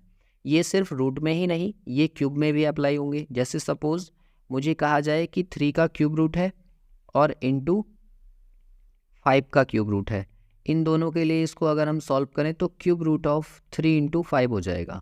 कहने का अर्थ ये है कि ये क्यूब रूट ऑफ 15 हो जाएगा जो कि हमारा आंसर होगा। ये किसी और रूट में भी वर्क करेंगे, जैसे सपोज दैट 4 का रूट मैंने 5th रूट दे दिया और इंटू 5th रूट के साथ ही सपोज 3 का इंटू हो रहा है, तो हम क्या काम करेंगे, यहाँ पर 5th रूट ही रहेगा और जो उनके बेस हैं उनकी मल्टीप्लाई हो जाएगी, इसलिए ये हो जाएगा 4 3 जा 12 और 12 का 5th रूट हो जाएगा।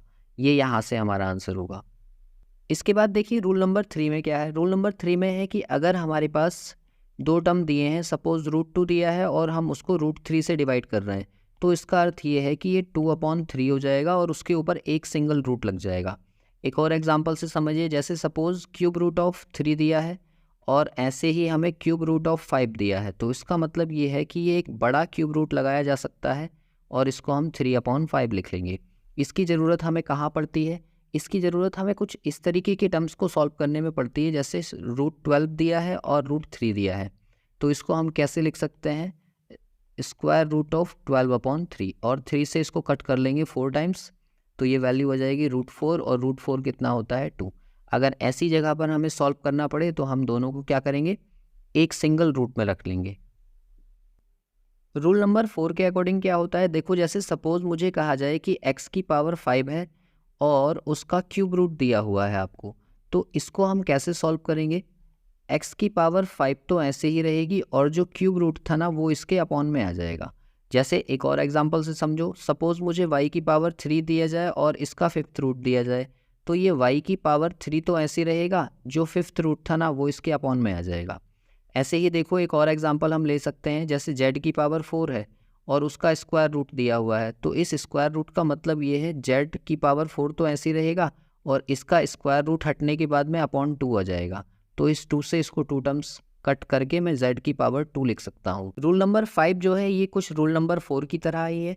देखो यहाँ पर अगर आपको कुछ इस तरीके का फॉर्मेट दिखे और यहाँ पर x दिया हुआ है, उसका एक पावर दिया है, फिर दूसरा पावर, फिर तीसरा पावर, फिर चौथा पावर, और ऐसे ही इधर साइड में nth रूट दिया है, सपोज यहाँ स्क्वायर रूट दिया हो, यहाँ क्यूब रूट दिया हो, यहाँ 4th रूट दिया हो, यहाँ पर 5th रूट दिया हो। इस तरह से अगर आपको कोई टर्म बना हुआ दिखता है तो आपको कुछ नहीं करना है, जो इधर वाले टर्म्स लिखे हैं ना इनकी ऊपर मल्टीप्लाई कर दो और जो रूट में आ रहे हैं वैल्यूज़, जैसे स्क्वायर रूट है या क्यूब रूट है, वो सारे के सारे नीचे इंटू कर दो, तो वहाँ से आपका आंसर आ जाएगा। इस तरीके का कोई क्वेश्चन आगे आएगा तो अब आपको ये सिंपली समझ में आ जाएगा। यहाँ से देखिए सेट्स पर बेस्ड कुछ क्वेश्चंस होंगे जो प्रीवियस ईयर में पूछे भी जा रखे हैं और इस तरीके के क्वेश्चंस आगे भी आने की संभावना है। जैसे क्वेश्चन नंबर 1 को देखिए, इस क्वेश्चन को हम किस तरह से सॉल्व करेंगे। यहाँ पर देखो 2 दिया हुआ है और 2 के ऊपर एक रूट है, फिर 2 है, फिर 2 है, फिर 2 है, ऐसा 4 बार लिखा हुआ है और 4 ही रूट हमारे लिए यहाँ पर लगे हुए हैं। तो इस कंडीशन में इस क्वेश्चन को कैसे सॉल्व किया जाता है, देखो ये स्क्वायर रूट है, ये भी स्क्वायर रूट है, ये भी स्क्वायर रूट है और ये भी स्क्वायर रूट है। तो सबसे पहले इस वाले 2 को इधर लिख लो और इन सब की इंटू कर लो। 2 2 जा 4, 4 2 जा 8 और 8 2 जा 16। जैसे ही 16 आ जाए तो 2 की पावर में अपॉन में लिख दो 16 और 16 से एक माइनस करके ऊपर लिख दो, तो यहाँ से कितना आ जाएगा, ये 15/16 2 की पावर में, जो कि हमारा इस क्वेश्चन का आंसर हो जाएगा। इस क्वेश्चन को करने का सबसे सिंपल तरीका यही है और ऐसा तब करना है जब हमें ये टर्म्स फिक्स दे रखे हों, ठीक है। जैसे देखो क्वेश्चन नंबर 2 में दिया हुआ है, तो 2 में क्या है, 3 है ना, तो सबसे पहले आप 3 को लिख लो और 3 में देखो कितने स्क्वायर रूट लगे हैं, तो एक ये लगा है इसके लिए 2, दूसरा वाला इसके लिए 2, तीसरा इसके लिए 2, चौथा इसके लिए 2 और पांचवा इसके लिए 2। इन सब की आपस में मल्टीप्लाई कर लो, तो 2 2 जा 4, 4 2 जा 8, 8 2 जा 16 और 16 2 जा 32। अगर ये 32 आ रहा है तो 3 की पावर में अपॉन में 32 लिख दो और ऊपर 32 में से एक माइनस करके लिख दो, तो यहाँ से क्या वैल्यू बन जाएगी, 3 की पावर 31/32, जो कि इस क्वेश्चन का सही आंसर होगा। देखो जैसे क्वेश्चन नंबर 3 दिया है, ये भी बिल्कुल उसी की तरह है, तो इसको हम कैसे सॉल्व करेंगे, सबसे पहले 5 लिख लो और यहाँ पर कितने रूट हैं, पहला रूट उसके लिए 2, दूसरा रूट उसके लिए 2, तीसरा रूट उसके लिए 2 और चौथा रूट उसके लिए भी 2। इन सब की इंटू कर लो, तो 2 2 जा 4, 4 2 जा 8 और 8 2 जा 16। तो 5 की पावर में आप 16 लिख दो अपॉन में और ऊपर 16 में से एक माइनस कर दो, तो ये क्या बन जाएगा, 5 की पावर 15/16। यही इस क्वेश्चन का सही आंसर है। ऐसे ही देखो क्वेश्चन नंबर 4 दिया हुआ है, 4 में हमें क्या टर्म दिया है, 6, तो 6 में देखो कितने रूट हैं, 1 2 3 4 5 रूट हैं, तो 2 की पावर 5 क्या होता है हमारा, 2 2 जा 4, 4 2 जा 8, 8 2 जा 16 और 16 2 जा 32। तो यहाँ से हम 32 तो नीचे लिख देंगे और ऊपर 32 में से एक माइनस कर देंगे। तो इसका फाइनल आंसर क्या हो जाएगा, 31/32, जो कि 6 की पावर में होगा। यही इसका सही आंसर है। यहाँ से देखो क्वेश्चन नंबर 5 को। क्वेश्चन नंबर 5 जो है ना, ये लास्ट वाले क्वेश्चन से थोड़ा सा डिफरेंट है। क्यों डिफरेंट है, क्योंकि वहाँ पर जो हमारे टर्म्स होते थे ना वो फिक्स हुआ करते थे, लेकिन यहाँ पर क्या है, देखो एक 6 के ऊपर रूट लगा है, दूसरा 6, फिर तीसरा 6, लेकिन ये यहाँ पर ख़त्म नहीं हुआ, डॉट डॉट डॉट करके ये पूरा इन्फिनिटी तक जा रहा है।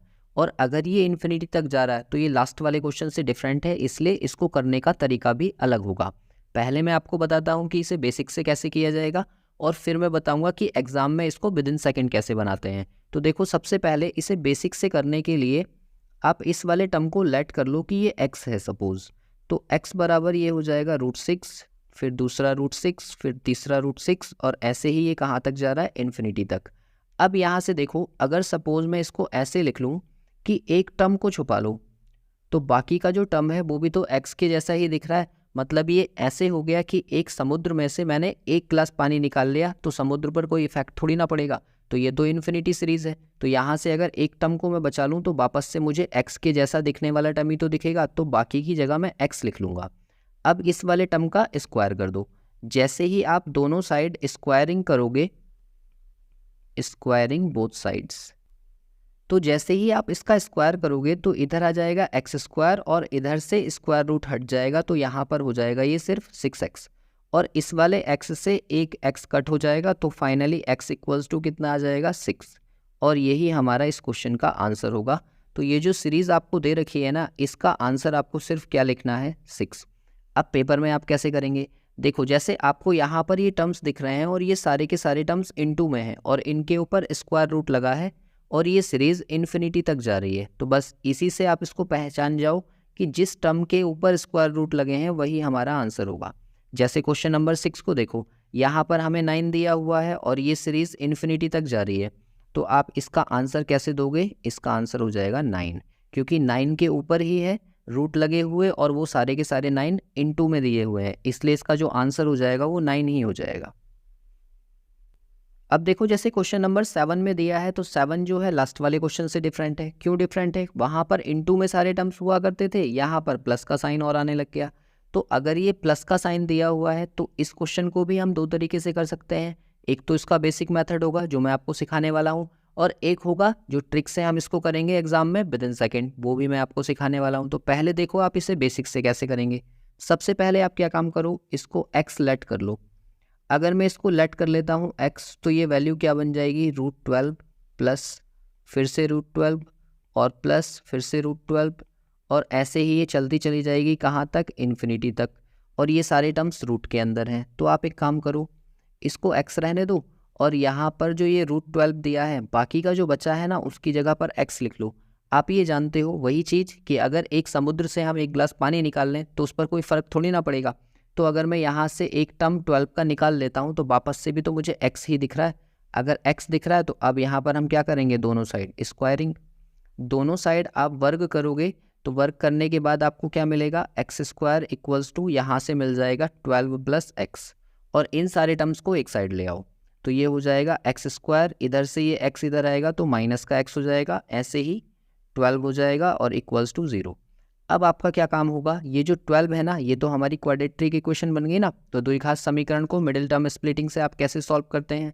ये जो 12 दिया हुआ है, 12 के ऐसे टुकड़े जो माइनस करके 1 मिल जाए, तो इसको आप कैसे सॉल्व करोगे, x² माइनस के 4x प्लस के 3x और -12 इक्वल्स टू 0। अब यहाँ से पहले टर्म में से x कॉमन आ जाएगा तो ये हो जाएगा x - 4, और दूसरे टर्म से 3 कॉमन आ जाएगा तो ये हो गया x - 4 इक्वल्स टू 0।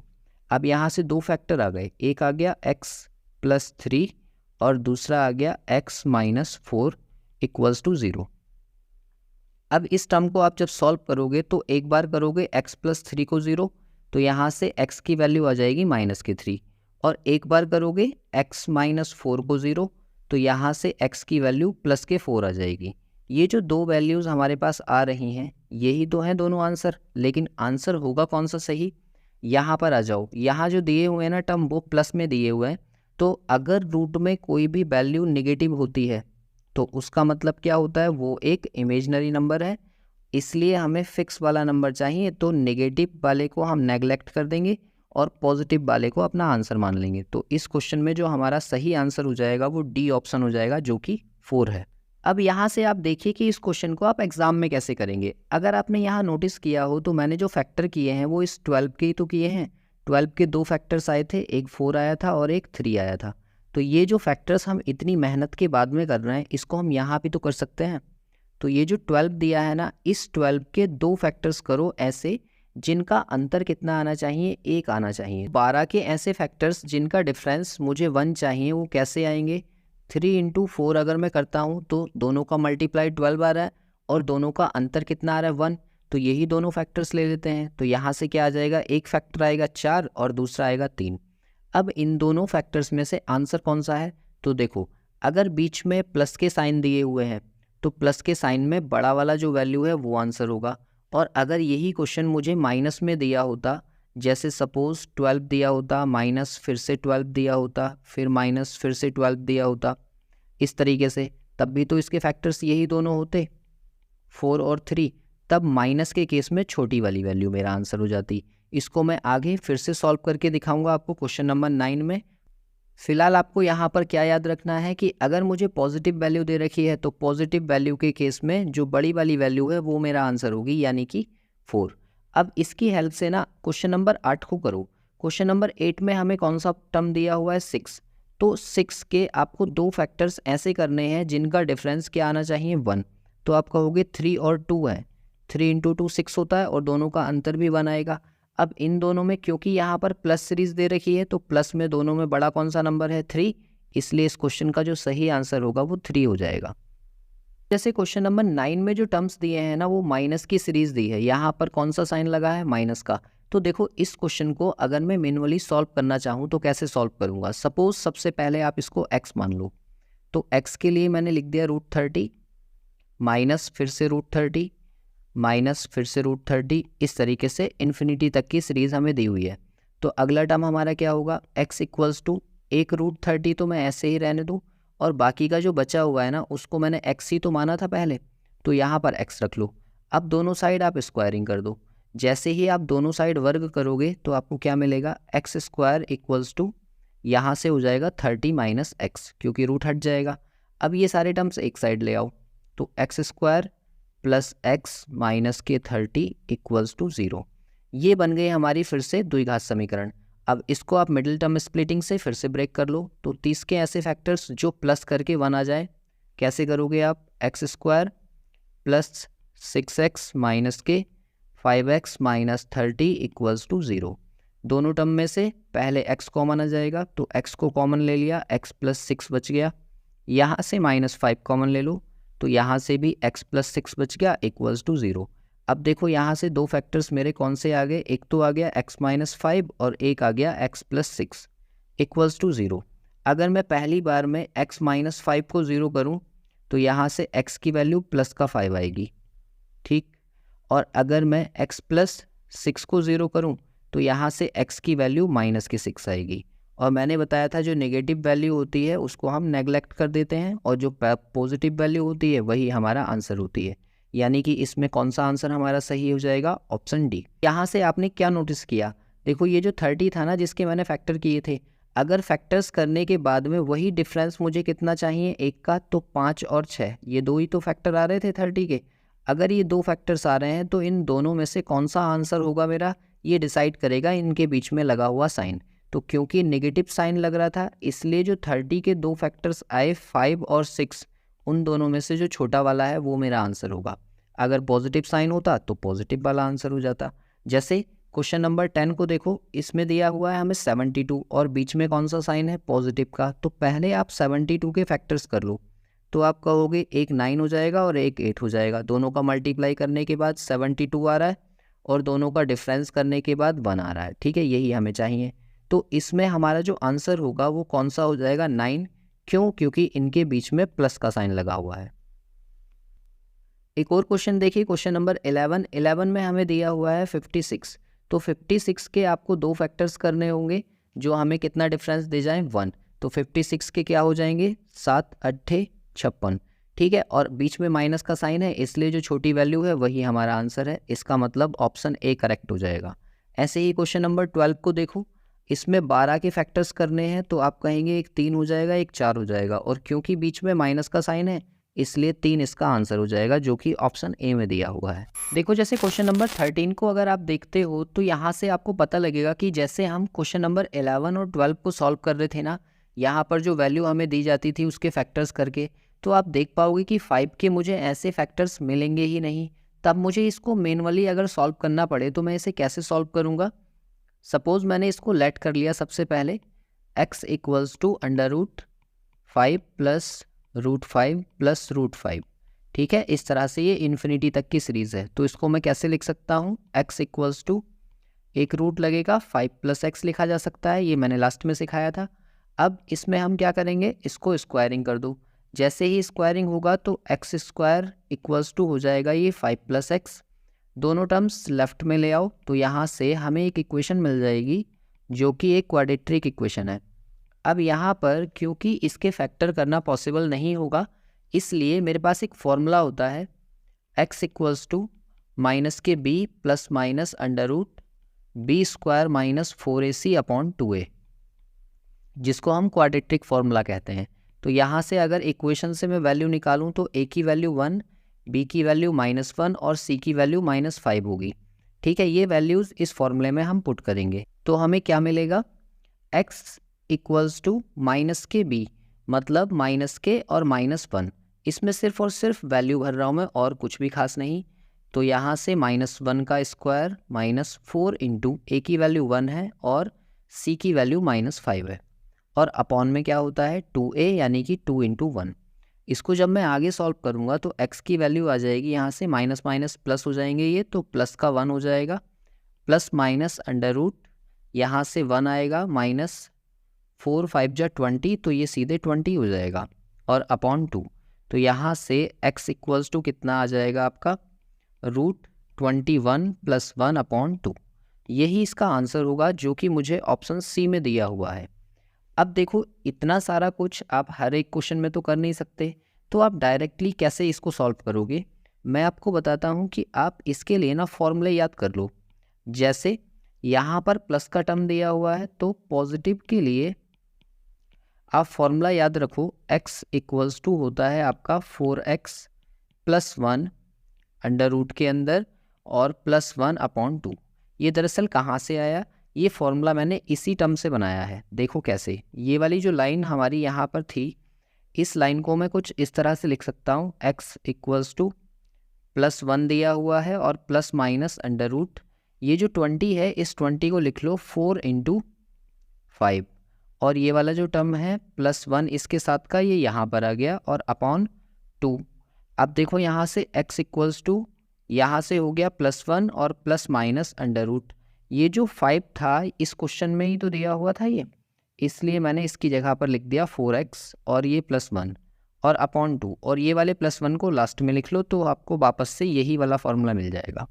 और ऐसे ही अगर यहाँ पर बीच में माइनस के टर्म्स दिए होते तो माइनस के केस में हम इसका क्या फॉर्मूला लिखते, x इक्वल्स टू यहाँ से हो जाता 4x + 1 यहाँ -1 और अपॉन 2, ये हो जाता आपका नेगेटिव के केस में, ठीक है। तो ये दोनों फॉर्मूले आपको क्या करने हैं, याद करने हैं, ताकि एग्जाम में इस क्वेश्चन को आप जल्दी से बना सकें। अब देखो इसकी हेल्प से अगर हमें क्वेश्चन नंबर 14 को सॉल्व करना पड़े तो हम इसको कैसे यूज़ करेंगे, क्योंकि यहाँ पर सारे के सारे प्लस के टर्म्स हैं इसलिए यहाँ पर प्लस वाला फॉर्मूला लगाया जा सकता है। तो यहाँ से क्या मिलेगा, स्क्वायर रूट ऑफ x की जगह पर 3 रख देंगे तो यहाँ से हो जाएगा 4 इंटू 3 + 1 और +1 रूट से अलग और अपॉन 2। इसको जब आगे सॉल्व करोगे तो ये हो जाएगा 4 3 जा 12 और +1 13 जो कि रूट के अंदर आएगा और +1 अपॉन 2। ऐसा कौन सा ऑप्शन आपको दिख रहा है, ऑप्शन डी, जो कि इसका सही आंसर हो जाएगा। देखिए इसी के जैसा है क्वेश्चन नंबर 15, लेकिन क्वेश्चन नंबर 15 जो है ना वो मोस्ट बहुत है। क्यों मोस्ट है, इस तरह की जो सीरीज़ होती है ना, देखो इनमें ना अल्टरनेट साइन दिए हुए हैं, पहले प्लस लिखा है फिर माइनस है, फिर प्लस है, फिर माइनस होगा इसके आगे, फिर प्लस होगा, फिर माइनस होगा, इसी तरीके के साइन ये आते जाएंगे। तो देखो इस क्वेश्चन को आप कैसे करेंगे, इसके लिए भी आपको फॉर्मूला याद रखना पड़ेगा कि अगर पहला टर्म पॉजिटिव दिया हुआ है, पहले टर्म का मतलब यहाँ पर जो दिया है सबसे पहला साइन जो है अगर वो पॉजिटिव दिया हुआ है तो मैं यहाँ से x की वैल्यू डायरेक्ट निकाल सकता हूँ। किस फॉर्मूले से? 4x माइनस 3 और +1/2, ठीक है। और अगर यहाँ पर पहला साइन होता माइनस का तो माइनस के केस में हम क्या फॉर्मूला लगाते? x इक्वल्स टू, यहाँ पर तो यही रहता 4x माइनस 3 और यहाँ हो जाता -1/2। तो ये दोनों जो फॉर्मूले हैं ना, ये दोनों फॉर्मूले मोस्ट हैं, इनको आप याद करके रखिए कि अगर मुझे कुछ इस तरीके की सीरीज़ मिले जिसमें प्लस माइनस साइन के साथ में क्वेश्चन दिया हुआ है तो उसको हम इन दोनों फॉर्मूलों की हेल्प से आसानी से बना सकते हैं। तो देखो इसकी हेल्प से हम इस क्वेश्चन को कैसे सॉल्व कर सकते हैं, क्योंकि यहाँ पर पहला साइन हमें दिख रहा है पॉजिटिव, इसलिए मैं पहले वाले फॉर्मूले को यहाँ अप्लाई कर सकता हूँ। तो इसके लिए मुझे पता चल रहा है यहाँ से कि x की वैल्यू कितनी रखनी होगी मुझे 5। अब इस फॉर्मूले में जब हम वैल्यू रखेंगे तो क्या आ जाएगा, रूट के अंदर 4 इंटू एक्स की वैल्यू हो गई 5 माइनस 3 और यहाँ से +1/2। इसको आप सॉल्व कर दो तो यहाँ से हो जाएगा ये 20 माइनस के 3 स्क्वायर रूट पे और +1/2, दोनों को माइनस करोगे तो ये 17 बच जाएगा रूट के अंदर और +1/2, यानी कि ये इसका करेक्ट आंसर हो जाएगा। क्योंकि हमें ये ऑप्शन में नहीं दिख रहा है इसलिए हम इसका आंसर क्या लगाएंगे, नन ऑफ दीज। आपको जब भी इस तरीके का क्वेश्चन सॉल्व करना हो तो आप इस फॉर्मूले को याद करके रखिए। देखो इसी टाइप पर बेस्ड एक और क्वेश्चन यहाँ दिया हुआ है, इसमें पहला टर्म दिया है m इक्वल्स टू और रूट में दिया है आपको 5 प्लस √5 प्लस √5। तो इसको मैंने अभी आपको करना बताया था कि इसको हम क्या लिख सकते हैं, m² equals to 5 plus m लिख सकते हैं। जहाँ x मान रहे थे वहाँ x लिख रहे थे, यहाँ पर m मान रहे हैं तो m लिखेंगे। और ऐसे ही एक दूसरा टर्म और दिया है n इक्वल्स टू, वो दिया हुआ है 5 माइनस √5 माइनस √5, यहाँ पर नेगेटिव टर्म दिए हुए हैं तो इसको मैं लिख सकता हूँ n equals to √5 minus n और यहाँ से ये हो जाएगा n² equals to 5 minus n। अब देखो यहाँ से दो इक्वेशन है, एक इक्वेशन ये हो गई और दूसरी इक्वेशन ये हो गई। इन दोनों इक्वेशन को माइनस कर दो, इक्वेशन 1 को माइनस कर दो आप इक्वेशन नंबर 2 में, ठीक है। तो यहाँ से मुझे क्या मिलेगा, m² equals to 5 plus m लिखा है और इसी के नीचे n² equals to 5 minus n लिख कर मैं माइनस कर दूँ तो माइनस करने पर देखो क्या मिलेगा, यहाँ से m² माइनस n² हो जाएगा और ये जो 5 वाले टर्म्स हैं ये कैंसिल आउट हो जाएंगे और यहाँ से मिलेगा m प्लस n, ठीक। अब यहाँ जो ये वाला टर्म दिया हुआ है इसमें एक फॉर्मूला लग सकता है a² माइनस b² का, जो कि होता है a प्लस बी और a माइनस बी, ठीक। एक बार प्लस एक बार माइनस, तो इन दोनों टर्म को लिखा जा सकता है m प्लस n और m माइनस n और इक्वल्स टू ये है m प्लस n। क्योंकि हमें पता है प्लस वाला टर्म प्लस वाले टर्म से कट जाएगा तो इधर 1 बचेगा, तो यहाँ से मैं इसको क्या लिख सकता हूँ, m minus n equals to 1 और इस 1 को आप लेफ्ट साइड में ले आओ तो ये बन जाएगा m minus n minus 1 equals to 0। और इस तरीके का कौन सा ऑप्शन हमें दिख रहा है, ऑप्शन बी। तो बी ऑप्शन इस क्वेश्चन का करेक्ट हो जाएगा। तो कई बार जो क्वेश्चन हमें दिया होता है ना वो कुछ इस तरीके से सॉल्व होगा, हमेशा ट्रिक नहीं लगेगी, लेकिन आपको बेसिक मेथड भी आना चाहिए कि क्वेश्चन को किस तरीके से बनाया जा सकता है। इसके बाद देखिए टाइप 2 में किस तरीके के क्वेश्चंस होते हैं। यहाँ एक एक्सप्रेशन आपको दिया हुआ है और आपसे पूछा जाएगा कि इसे सिंप्लीफाई करिए और उससे क्या बनेगा। मैंने यहाँ पर ऑप्शंस नहीं लिखे हैं क्योंकि मुझे ये आपको एक्सप्लेन करना है। देखिए इसको सॉल्व करने के लिए आपको दो फॉर्मूले याद होने चाहिए जो आपको याद भी होंगे कि a² प्लस 2ab और प्लस b² जो होता है वो a प्लस b का होल स्क्वायर होता है। और ऐसे ही एक दूसरा फॉर्मूला होता है a² माइनस 2ab और plus b² equals to a minus b का होल स्क्वायर होता है।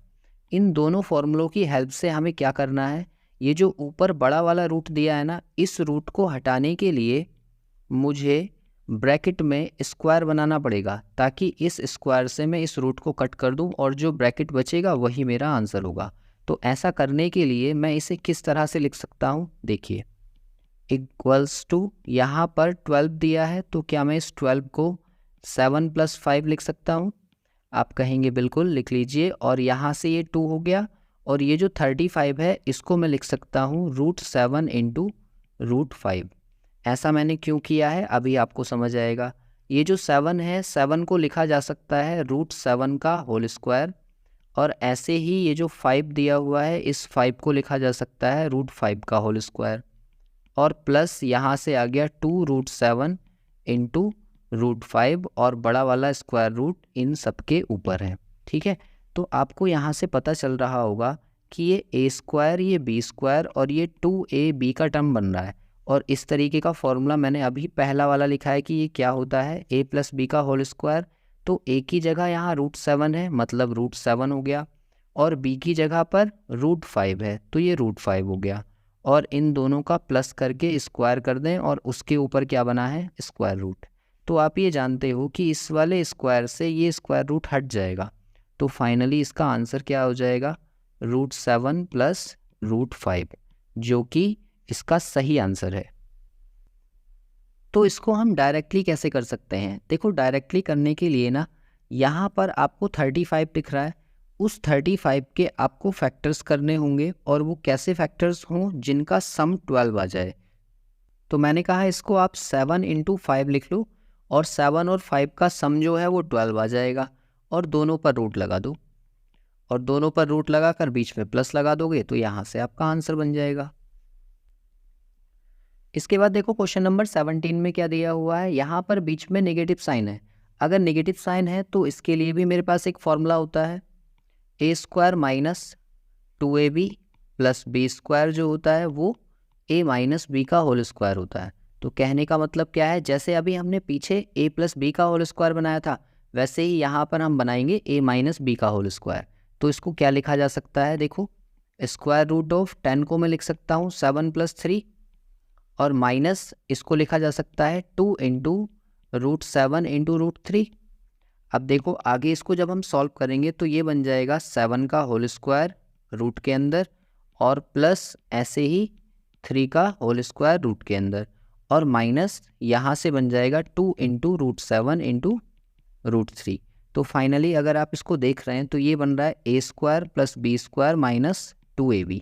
तो यहाँ से ये जो वैल्यू बन गई आपकी √7 - √3 का होल स्क्वायर बन गया, और क्योंकि इसके ऊपर एक स्क्वायर रूट लगा है तो इस स्क्वायर से ये रूट हट जाएगा।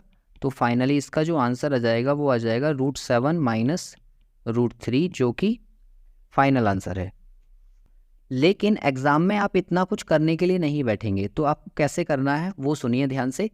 अगर ये वैल्यू कुछ इस तरीके से दी है, √10 - 2√21, तो आपको यहीं पर इस 21 के ऐसे फैक्टर्स करने हैं जो ऐड करने के बाद में 10 बन जाए। तो 7 और × 3 ये दोनों फैक्टर्स आ रहे हैं, तो क्योंकि एक फैक्टर 7 आ रहा है और दूसरा 3 आ रहा है, तो आपको करना ये होगा, दोनों पर रूट लगा दीजिए, और अगर बीच में माइनस साइन है तो यहाँ पर माइनस लगा दो, यही आपका आंसर है। और अगर बीच में प्लस साइन होता तो बीच में हम प्लस साइन लगा देंगे, हमारा ये आंसर हो जाता। बस सिंपल सा यही तरीका आपको याद रखना है। अब देखो क्वेश्चन नंबर 18 को, इसको हम कैसे सॉल्व करेंगे।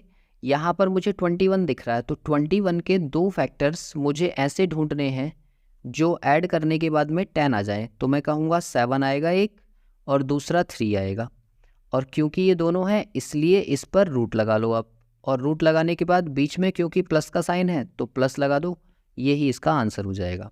ऐसे ही देखो क्वेश्चन नंबर 19 को, 19 में मुझे यहाँ 6 दे रखा है, तो 6 के मुझे दो ऐसे फैक्टर्स करने हैं जिससे कि ऐड करने के बाद में कितना आ जाए 5। तो मैं कहूँगा एक 3 हो जाएगा और एक 2 हो जाएगा। तो क्योंकि इन दोनों पर मुझे रूट लगाना पड़ेगा और बीच में दिया हुआ है प्लस का साइन, तो बीच में प्लस लगा दो, यही इसका आंसर हो जाएगा। ऐसे ही देखो क्वेश्चन नंबर 20 को, तो 20 में यहाँ क्या दिया हुआ है 45। तो 45 के मुझे ऐसे दो फैक्टर्स निकालने होंगे जो ऐड करने के बाद में 14 आ जाए। तो क्या बन जाएंगे, एक 9 बन जाएगा, एक 5 बन जाएगा, और फिर मुझे दोनों पर रूट लगाना होगा, और रूट लगाने के बाद क्योंकि बीच में प्लस का साइन है इसलिए बीच में प्लस लगा दिया। इसको मैं आगे थोड़ा सा और सॉल्व कर सकता हूँ, क्योंकि √9 लिखा है तो वो 3 हो जाएगा, और प्लस √5 तो ऐसे ही रहेगा, इसलिए इसका जो आंसर हो जाएगा वो 3 + √5 हो जाएगा। देखो इसी कॉन्सेप्ट की हेल्प से हम क्वेश्चन नंबर 21 को कैसे सॉल्व करेंगे। इसमें देखो जो पहला टर्म दिया हुआ है उस पहले टर्म में मुझे क्या करना होगा, इस 6 के ऐसे फैक्टर्स करने होंगे जिनका सम कितना आ जाए 5। तो मुझे पता है एक तो 3 होगा और एक 2 होगा, और क्योंकि बीच में प्लस है तो प्लस लगा लो, और यहाँ पर क्या आ जाएगा रूट, और यहाँ पर भी रूट आ जाएगा। बीच में माइनस का साइन है, माइनस और अपॉन। जो नीचे वाला टर्म है वो बिल्कुल सेम यही टर्म लिखा हुआ है, तो इसको भी मैं क्या लिख सकता हूँ, √3 + √2 उसी कॉन्सेप्ट से। अब आप ये जानते हो कि ये जो है √3 + √2 ये तो ऐसे ही रहेगा, और माइनस इस वाले टर्म की अगर हम बात करें तो इसको आपको पता होगा कि रैशनलाइज या फिर हर के परिमेयकरण के द्वारा इसको आगे सॉल्व किया जा सकता है। और उसे हम कैसे सॉल्व करते हैं, बीच का जो प्लस वाला साइन है उसे चेंज करके माइनस कर दो और ऊपर नीचे मल्टीप्लाई कर दो। तो यहाँ से मल्टीप्लाई करने के बाद क्या बनेगा, ऊपर का टर्म तो ऐसे ही रह जाएगा, और अपॉन में ये दोनों टर्म्स जो हैं इनटू में आएंगे। तो इनटू में एक फॉर्मूला बनेगा, एक बार टर्म प्लस में है और एक बार टर्म माइनस में है, तो यहाँ से फॉर्मूला बन जाएगा a² - b² का। ठीक, और उस फॉर्मूले को अप्लाई करने के बाद मैं इसको लिख सकता हूँ √3 और √2, और अपॉन यहाँ से 3 - 2 आ जाएगा। क्योंकि ये नीचे 1 ही आएगा इसलिए कोई ज़्यादा इफेक्ट इस पर नहीं पड़ने वाला, तो फाइनली मैं बोलूँगा इसको कि ये √3 - √2 हो जाएगा। अब इस वाली वैल्यू को आप पेपर में इतना लेंथी ना करके सीधे सीधे ये बोल सकते हो कि ये जो √3 + √2 दिया हुआ है, यहाँ पर 3 और 2 का जो डिफरेंस है वो 1 है। तो अगर डिफरेंस 1 है तो सीधे जो प्लस का साइन है ना उसको चेंज करके माइनस का साइन बना दो, और आप सीधे कहाँ पर पहुँच जाओगे, इस वाले स्टेप पर। ठीक है, फाइनली इसको आगे सॉल्व कर लो। तो ये हो जाएगा √3 + √2, और माइनस की जब अंदर इंटू होगी तो ये √3 और माइनस माइनस प्लस √2 हो जाएगा। यहाँ से अगर आप देखते हो तो √3 से √3 कैंसिल आउट हो जाएगा, और ये वाले दोनों टर्म्स आपस में ऐड हो जाएंगे। तो ऐड होने के बाद में ये बन जाएगा 2√2, जो कि इस क्वेश्चन का फाइनल आंसर होगा। ऑप्शन ए में हमें दिया हुआ है। इसके बाद देखिए क्वेश्चन नंबर 22 को। यहाँ पर कई बार ऐसी सिचुएशन भी आएगी कि ये जो टर्म दिया हुआ है ना इसके बाहर हमें जो 2 चाहिए था वो नहीं मिलेगा, क्योंकि देखो हमारा जो फॉर्मूला होता है ना वो होता है a² - 2ab और +b²। इसी को तो हम कहते हैं a - b का होल स्क्वायर।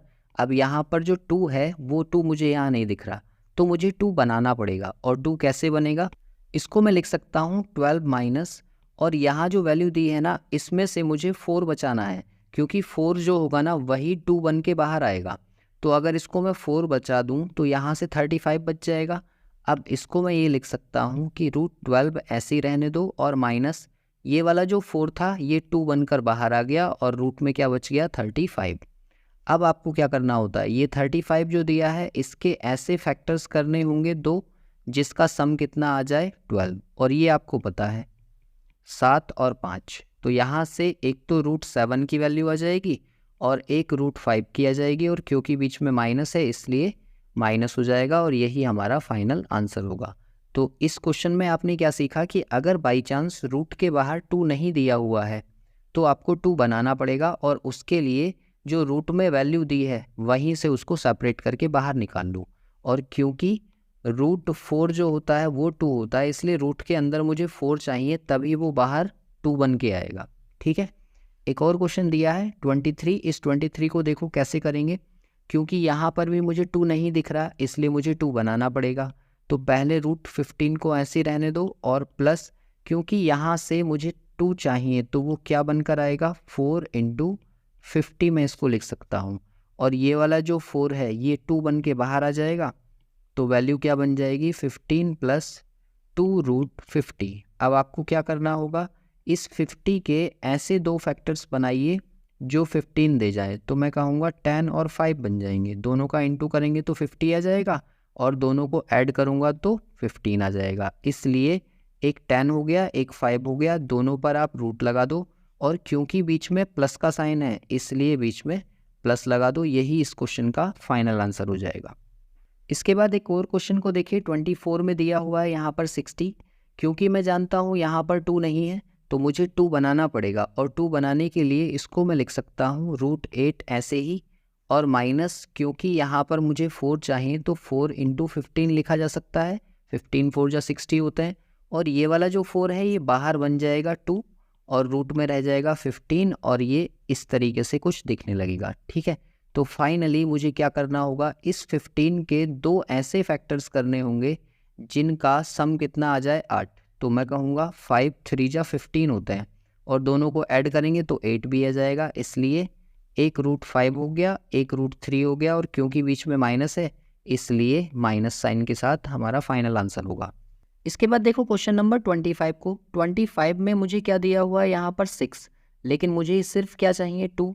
तो 2 बनाने के लिए हमें यहाँ सिर्फ 2 ही रखना है और बाकी की जो वैल्यू है उसे रूट के अंदर भेज दो। तो इसको मैं किस तरह से लिख सकता हूँ, देखो ये तो 18 ही रहेगा, माइनस यहाँ से इसको लिखा जा सकता है 2 इंटू 3 रूट 5। अगले स्टेप में यहाँ पर इसको तो 18 ही रहने दो, माइनस ये 2 मुझे बाहर चाहिए और ये जो 3 है इसको भेज दो अंदर, तो ये बन के जाएगा 9। तो यहाँ से आ जाएगा 9 इंटू 5। तो फाइनली ये कैसे दिखेगा हमें, 18 माइनस 2 रूट 45। अब आपको क्या करना है, 45 के ऐसे दो फैक्टर्स करो जिनका सम कितना आ जाए 18। तो मुझे पता है 15 3 जा 45 होते हैं, और दोनों को प्लस करेंगे तो 18 भी आ जाएगा, इसलिए जो इसका आंसर हो जाएगा वो रूट 15 हो जाएगा और रूट 3 हो जाएगा, और क्योंकि दोनों के बीच में माइनस है इसलिए माइनस साइन आ जाएगा, यही फाइनल आंसर है। उसी के जैसा है क्वेश्चन नंबर 26। देखो 26 में भी मुझे यहाँ क्या दिख रहा है 10, लेकिन मुझे सिर्फ क्या चाहिए 2। तो इसको मैं कैसे लिख सकता हूँ, ये 20 ऐसे ही रहने दो और प्लस यहाँ बचाओ सिर्फ 2, और 2 इंटू 5 रूट 3। अगले स्टेप में ये क्या दिखेगा हमें, 20 ऐसे ही रहने दो और प्लस 2 बाहर रहने दो, और इस 5 को अंदर भेज दो। तो ये जो 5 है ना ये स्क्वायर होकर अंदर जाएगा, तो यहाँ से जो वैल्यू बनेगी वो कितनी हो जाएगी 25 इंटू 3। अब यहाँ पर क्वेश्चन कैसा दिखेगा, ये 20 रहने दो और प्लस ये 2 हो गया और यहाँ से आ गया 75। अब आपको क्या करना पड़ेगा, इस 75 के ऐसे फैक्टर्स कर दो जिनका सम कितना आ जाए 20। तो आप कहोगे 15 5 जा 75 होते हैं। ठीक है, तो एक रूट में 15 लिख लिया और दूसरे रूट में 5 लिख लिया, और क्योंकि दोनों के बीच में प्लस का साइन है इसलिए प्लस साइन लगा दिया, यही हमारा फाइनल आंसर हो जाएगा। ऐसे ही देखो क्वेश्चन नंबर 27 को। तो 27 में यहाँ पर 140 दिया है, लेकिन मुझे बाहर क्या चाहिए 2। तो 2 नहीं है इसलिए 2 मुझे बनाना पड़ेगा। तो इसको मैं कैसे लिख सकता हूँ, ये यहाँ से रूट 12 ही रहेगा, माइनस इस वाली वैल्यू को लिखा जा सकता है 4 इंटू 35। ठीक है, अब यहाँ से देखो इस वाले 4 को बाहर निकाला जा सकता है, तो ये वैल्यू क्या बन जाएगी 12 माइनस 2 रूट 35।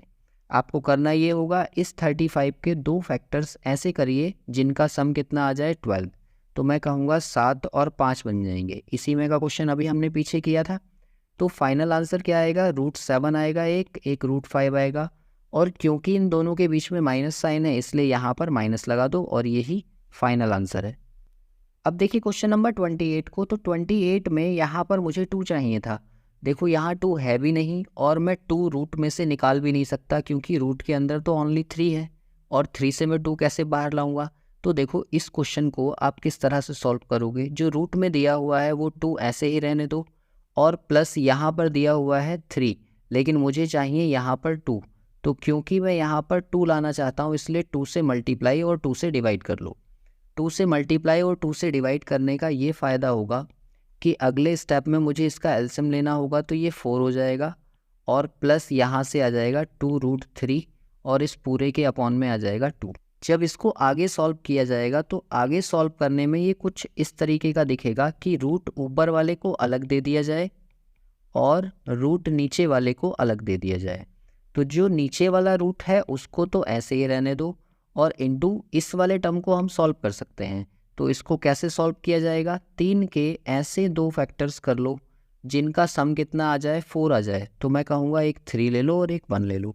मतलब कहने का क्या है, एक रूट में 3 आ जाएगा और एक रूट में 1 आ जाएगा, और क्योंकि दोनों के बीच में प्लस साइन है इसलिए प्लस लगा लो। तो फाइनली इसका आंसर क्या आ जाएगा, जो ये वैल्यू दी हुई है ना, एक तो रूट 3 रहने दो, और क्योंकि 1 का रूट तो 1 ही आ जाएगा, और अपॉन रूट 2, यही इसका फाइनल आंसर होगा।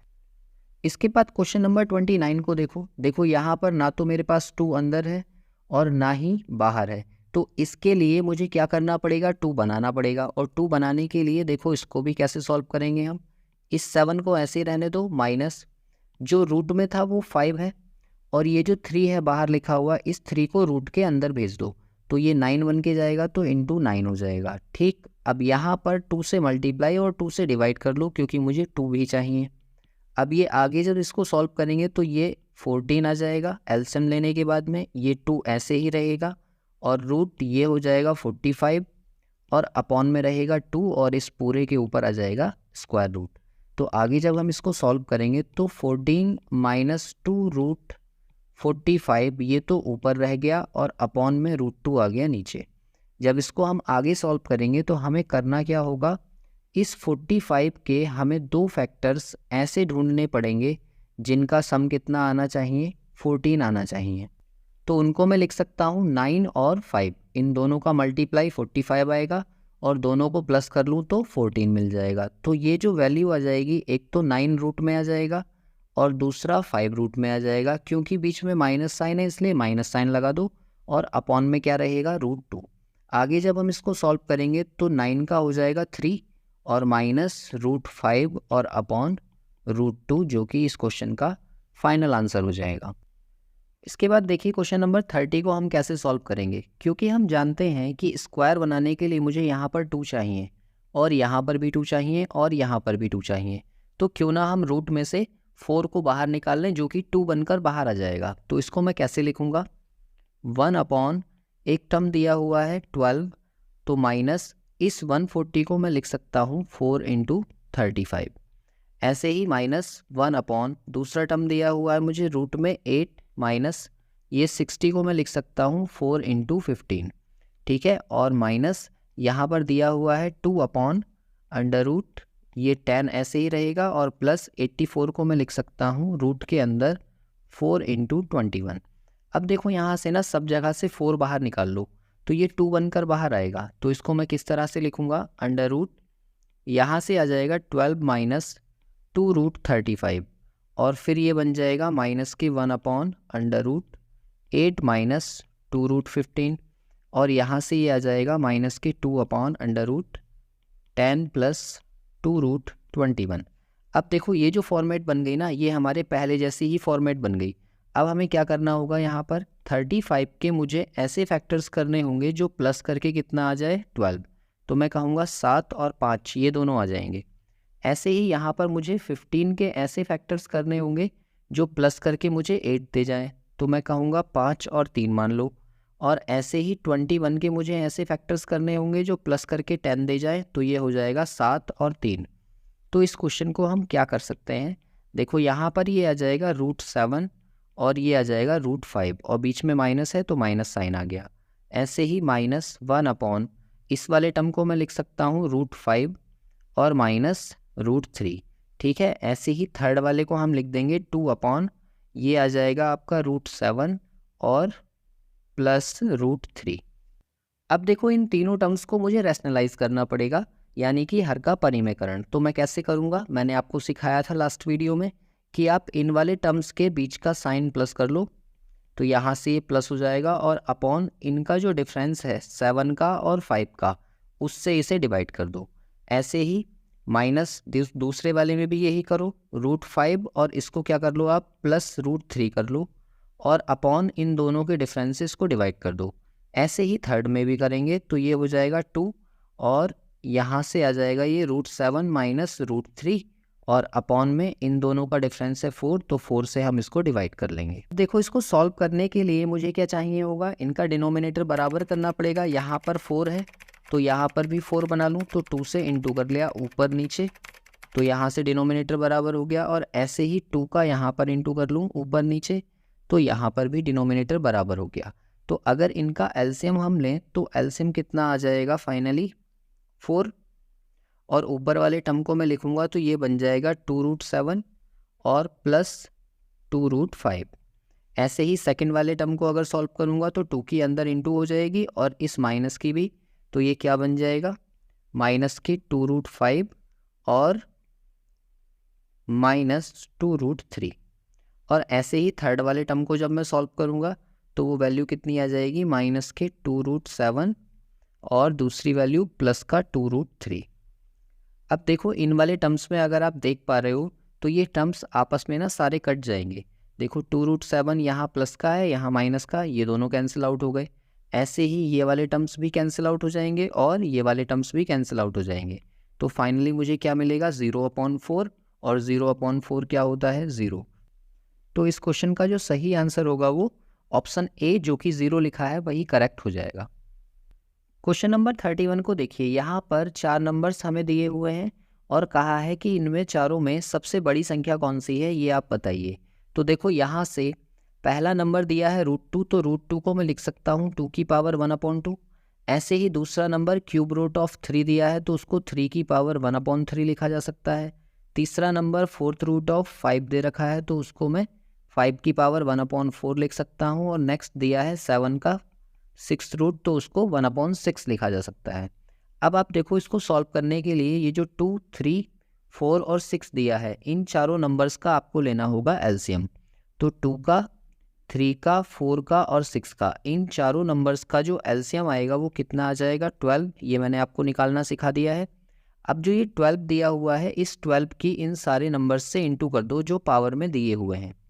तो पहले से भी, दूसरे से भी, यहाँ पर तीसरे नंबर से भी और चौथे नंबर से भी जब मैं 12 की मल्टीप्लाई करूँगा तो ये टर्म देखो क्या होगा, इस वाले 2 से ये 12 कट जाएगा 6 टाइम्स तो यहाँ से बचेगा 2 की पावर 6। ऐसे ही इस 3 से ये 12 कट जाएगा 4 टाइम्स तो यहाँ से बचेगा 3 की पावर 4। ऐसे ही 4 से 12 कटेगा 3 टाइम्स तो यहाँ से आ जाएगा 5 की पावर 3। और चौथे में 6 2 जा 12 होते हैं तो ये हो जाएगा 7 की पावर 2। अब देखो इसको अगर हम सॉल्व करें तो सॉल्व करने के बाद 2 की पावर 16 जो होता है वो 64 होता है, और 3 की पावर 4 81 होता है, 5 की पावर 3 125 होता है और 7 की पावर 2 49 होता है। हमसे पूछा है इनमें सबसे बड़ी संख्या कौन सी है। तो सबसे बड़ा नंबर इन चारों में से कौन सा दिख रहा है हमें, 125। और ये 125 किसकी वजह से आया था, इस वाले टर्म की वजह से जो कि है 5 की पावर 1/4। और 5 की पावर 1/4 का मतलब क्या है, 4th रूट ऑफ 5। ये हमारा सही आंसर होगा जो कि ऑप्शन सी में दिया हुआ है। देखो एक और क्वेश्चन से इसको समझो। यहाँ पर क्वेश्चन नंबर 32 में दिया हुआ है कि निम्न को अवरोही क्रम में लिखिए। अवरोही क्रम यानी कि डिसेंडिंग ऑर्डर। तो इसे सॉल्व करने के लिए हम क्या करेंगे, देखो जैसे पहला पार्ट दिया है आपको क्यूब रूट ऑफ 4 तो मैं 4 को लिख सकता हूँ 1/3 पावर में, ठीक है। ऐसे ही दूसरा √2 दिया है तो 2 की पावर में 1/2 लिखा जा सकता है। ऐसे ही 3 का 6th रूट दिया है तो 1/6 और 5 का 4th रूट दिया है तो 1/4 पावर में लिखा जा सकता है। अब देखो इसकी हेल्प से मुझे क्या करना होगा, 3, 2, 6 और 4 इन सारे नंबर्स का एलसीएम लेना होगा। तो एलसीएम कितना आ जाएगा इनका, 12। तो 12 लेने के लिए ना आप क्या करो, इनकी सबकी पावर में 12 से इंटू कर दो। तो 12 से जैसे ही इसका इंटू होगा तो आपको नंबर्स क्या मिलेंगे, देखो 3 से ये 4 टाइम्स कट हो जाएगा तो 4 टाइम्स कट होने के बाद 4 की पावर 4 बच जाएगा। ऐसे ही दूसरे वाले में 2 से ये 6 टाइम्स कट जाएगा तो ये 2 की पावर 6 हो जाएगा। ऐसे ही ये 6 से 2 टाइम्स कट जाएगा तो ये 3 की पावर 2 हो जाएगा। और ये 4 से कट जाएगा 3 बार तो ये 5 की पावर 3 हो जाएगा। इससे आगे इनको सॉल्व करने पे मुझे क्या मिलेगा, 4 की पावर 4 होता है आपका 256 और 2 की पावर 6 होता है 64, 3 की पावर 2 9 होता है और 5 की पावर 3 125 होता है। अब देखो यहाँ से इन्हें अरेंज करना है मुझे अवरोही क्रम में। तो मुझे कौन सा चाहिए होगा, सबसे पहले सबसे बड़ा, फिर उससे छोटा, फिर उससे छोटा, फिर उससे छोटा। अब देखो यहाँ पर 256 मुझे सबसे बड़ा दिख रहा है और ये किसकी वजह से आया था, पहले वाले टर्म की, यानी कि 4th क्यूब रूट ऑफ 4 की वजह से आया था। तो आप सबसे पहले ना इसके लिए ऑप्शन चेक कर लो कि कौन से ऑप्शन में ये सबसे पहले लिखा हुआ है। तो आप देखो यहाँ से ए ऑप्शन जो दिया हुआ है उसमें ये सबसे पहले लिखा हुआ है तो ये ही इसका आंसर हो जाएगा। अगर 2 ऑप्शन आपके मैच कर जाते, सपोज 2 ऑप्शन में ऐसा दिखता तो हम एक टर्म और निकाल लेते। तो एक टर्म और निकालने के लिए मुझे पता है इससे छोटा कौन सा होगा, 125, और ये 125 किसकी वजह से आया है, इस वाले टर्म की, यानी कि सेकंड नंबर पर आ जाएगा 4th रूट ऑफ 5। और इस तरह से हम आगे बढ़ते जाएंगे। नेक्स्ट आ जाएगा √2 और नेक्स्ट आ जाएगा 6√3 और यही इस क्वेश्चन का सही आंसर हो जाएगा, जो कि ऑप्शन ए है। एक और इम्पोर्टेंट क्वेश्चन देखिए, क्वेश्चन नंबर 33। देखो इस क्वेश्चन में हमें क्या करना होता है, जब कभी आपको यहाँ पर जो गैप है वो बराबर दिया हो, यहाँ भी 2 का गैप है, यहाँ भी 2 का गैप है और यहाँ पर भी 2 का गैप है, तो इस क्वेश्चन को ये 2 तरीके से पूछ सकते हैं। जैसे मान लो पहला टाइप आपको दिया जाए √13 है और √11 है, तो बीच में माइनस का साइन है। ऐसे ही √10 दिया हुआ है और √8 दिया है, माइनस का साइन है। और ऐसे ही तीसरा टर्म दिया है √7 और √5, बीच में माइनस का साइन है। ये क्वेश्चन वो हो गया जो 33 में दिया है। इसी को दूसरी तरीके से कैसे दिया जा सकता है, मान लो √13 दिया जाए और प्लस के √11 दिया जाए, ऐसे ही √10 दिया जाए और प्लस का √8 दिया जाए, और ऐसे ही √7 दिया जाए और प्लस का √5 दिया जाए। अब देखो एक क्वेश्चन हमारा पहले ये हो गया जो 33 है और एक क्वेश्चन मैंने आपको यहाँ प्लस में लिख के दिया है। तो इन दोनों ही केसेस में सबसे बड़ा और सबसे छोटा हम कैसे सेलेक्ट करते हैं, देखिए जब इनके गैप बराबर हों तो जो नंबर्स आपको बड़े बड़े दिख रहे हैं और बीच में माइनस का साइन है तो वो सबसे छोटा होता है। ठीक है, ये किस केस में होगा, जब बीच में माइनस का साइन हो। और जो नंबर्स आपको छोटे छोटे दिख रहे हैं वो सबसे बड़ा होगा। ठीक है, और ये किस केस में होगा, केवल तब जब बीच में माइनस का साइन हो। और जो प्लस का साइन होगा तो इसका उल्टा हो जाएगा, कि मतलब अगर बड़ी वैल्यूज़ हैं तो सबसे बड़ी संख्या मिलेगी यहाँ से हमें, सबसे बड़ी संख्या, और अगर छोटे नंबर्स हैं तो सबसे छोटी संख्या, सबसे छोटी। ठीक है, ये आपको याद रखना है। तो इस क्वेश्चन में आप देखते ही आंसर लगा सकते हैं। हमसे पूछा है कि सबसे बड़ी संख्या कौन सी है और बीच में दिया हुआ है माइनस का साइन, तो माइनस के साइन में आपको देखना होगा सबसे छोटे नंबर्स कौन से दिख रहे हैं, तो वो मुझे दिख रहा है √7 माइनस √5, यानी कि बी ऑप्शन जो होगा इस क्वेश्चन का करेक्ट हो जाएगा। अगर हमसे पूछता सबसे बड़ा नंबर कौन सा होगा तो सबसे फर्स्ट वाले को हम बोल देते, और अगर इनके बीच में प्लस के साइन होते तो इसके अकॉर्डिंग आंसर दिया जा सकता था। इसके बाद देखिए एक और क्वेश्चन है, क्वेश्चन नंबर 34। इसमें हमसे पूछा है कि इन तीनों नंबर्स का मल्टीप्लाई ज्ञात कीजिए। तो देखो यहाँ पर ना एक रूल मैंने आपको बताया था कि अगर √2 है और उनका इंटू करना है मुझे, तो ये इंटू जो होगा ना वो अंदर ही अंदर इंटू हो जाएगा और दोनों पर रूट लग जाएगा, यानी कि इसको मैं √4 लिख सकता हूँ। ये रूल हमने पहले पढ़ा था, लेकिन यहाँ ना इनकी सबकी जो करनी है वो अलग अलग है। देखो जैसे पहला पार्ट दिया है उसमें 5 दिया है, तो 5 के ऊपर रूट है, मतलब उसकी पावर 1/2 होगी। और दूसरा नंबर 6 दिया है, उस पर 6th रूट है, तो इसका मतलब पावर 1/6 होगी। और तीसरा नंबर दिया है 4 के ऊपर क्यूब रूट है, तो इसकी पावर 1/3 होगी। अब देखो जो ये तीनों नंबर दिए हुए हैं ना मुझे, तो इन तीनों नंबर की मल्टीप्लाई मैं तभी कर सकता हूँ जब इनकी पावर्स सेम हो। तो पावर्स अगर सेम नहीं है ना तो मुझे पावर्स सेम बनानी पड़ेंगी। तो देखो इसके लिए मैं क्या करूँगा, यहाँ पर 6 दिया है, 2 दिया है और 3 दिया है, इन तीनों का ले लो एलसीएम। तो 2 का, 6 का और 3 का जो एलसीएम आएगा वो 6 ही आ जाएगा। तो मुझे ना 6th रूट ही बनाना है सबकी पावर में। तो यहाँ पर 6 बनाने के लिए 2 से ऊपर नीचे मल्टीप्लाई कर दो, और यहाँ पर 6 बनाने के लिए 3 से ऊपर नीचे मल्टीप्लाई कर दो। तो फाइनली मुझे क्या मिलेगा, 5 की पावर 3 और उसका होल पावर 1/6। ऐसे ही ये 6 की पावर 1/6 ही रहेगा, और इसको मैं लिख सकता हूँ 4 का पावर 2 और उसका होल पावर 1/6। तो ये कैसा दिखेगा, कुछ 125 की पावर 1/6, ऐसे ही 6 की पावर 1/6, और ये हो जाएगा 4 4 जा 16, 16 की पावर 1/6। अब देखो इनकी पावर्स जो है ना सेम हो गई। अगर पावर्स सेम हो गई तो इनकी मैं अब मल्टीप्लाई कर सकता हूँ, 125 × 6 × 16, और उसका होल पावर कितना आ गया, 1/6।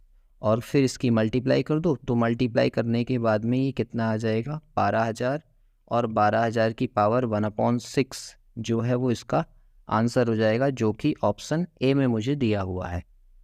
इसके बाद देखिए सर्ट्स एंड इंडिसेस का ये लास्ट क्वेश्चन है। इस क्वेश्चन को हम किस तरीके से सॉल्व करेंगे, देखो यहाँ पर दिया हुआ है 11√n और इक्वल्स टू ये दिया है 112। तो अगर मैं 112 के फैक्टर्स करना चाहूँ तो ये 2 से कट जाएगा, 2 5 जा और ये 6 जा, फिर से 2 टाइम्स कट जाएगा, 2 2 जा 4 और 2 8 जा 16। फिर 2 से कट जाएगा ये 2 से 14 टाइम्स और फिर 2 से कट जाएगा 7 टाइम्स और फिर 7 से। ठीक है, तो फाइनली मैं इसको कैसे लिख सकता हूँ, 2 का पेयर बन रहा है, 2 का पेयर, यानी कि इसको लिखा जा सकता है 4√7।